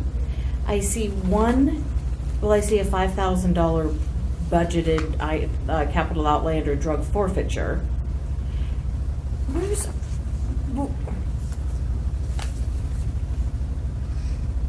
The other one was 911. But you were thinking 2 cars, right? Okay, so you think the other one was out of 911, 2850. Let me just double check and see. Yep, that's it. Thank you much. Goodbye. So, 911. yeah, and we would need to, that would need to maybe come out of here. You're gonna need all that 911 money to pay for. Salary. Yep. Yes. I totally agree. Mhm. So maybe we want to, really, I think what you would want to do is have Casey email Tom and say, Tom, you know, currently you have $5,000 coming out for a vehicle out of 911. We would really encourage you to, you know, kind of offer up to take that $5,000 out of this equitable sharing program instead. Mhm. And send it in an email and then wait to hear back and we can, you know. Finalize that one. Yeah. Where's Casey? Should we call her? She's right here. You're back. Did you hear that? I did. Okay. Do we have, so are we doing next Friday more budget stuff with maybe the sheriff's office or? Nope. We're done. Now we're just done until we get So our. there's taxable evaluation. Yes. And then we'll Okay. make all of the changes and do a whole bunch of stuff and be a lot closer. Yeah. And Okay. then really what we do is we'll meet just us, and I mean, open meeting, whoever Right. wants to come can come. But then we kind of just, you guys just start thinking about how you want to make the budget balance. Yeah. Okay. So we have a couple weeks. Good. Did you get all that fun then? That. I can tell you later. Okay. All right. Okay. So we have 5. You want to talk about the road fund? Yeah. Okay. I like that. We're so enthusiastic. Yeah. Just talk about it next time. Well, just, yeah. Are Yeah. there some I mean- drastic changes to it or something? No. I don't know. I haven't looked at it. Oh, I just okay. got it. Oh, I mean, I okay. really just got it. I don't know. No, I think we won't wait until we. Yeah, I mean, we're talking, yeah. Why don't I just input it and then the next time we meet in a couple Okay. weeks, we can review it then. All right. Sounds good. Yeah.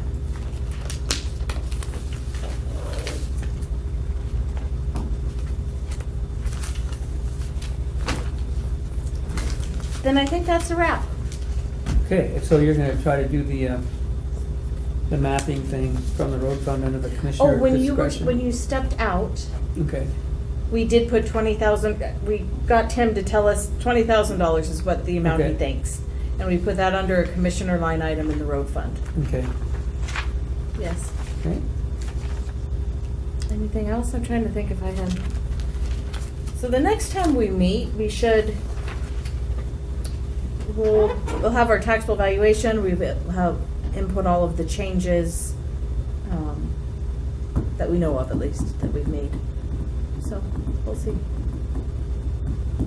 I had texted T-Bone to see what example of 120,000 for Oh, yeah. that paving, but he hasn't gotten back to me yet. It was a paving contract, right? Yeah. It wasn't the paving, it wasn't this Asphalt or Yeah. whatever, it says paving con, so I don't know And- but- if something came up and they had to have something paid, because right now they do like chip sealing and stuff like that, if they actually had to have a company paving come in and company. pave something, but I don't know what that would be. But there was no expenditure for 4 years, right? I didn't. There was nothing for 4 years in that line item. I don't know. That would be good though. At least maybe get rid of that. Not as crazy looking. Okay. Well,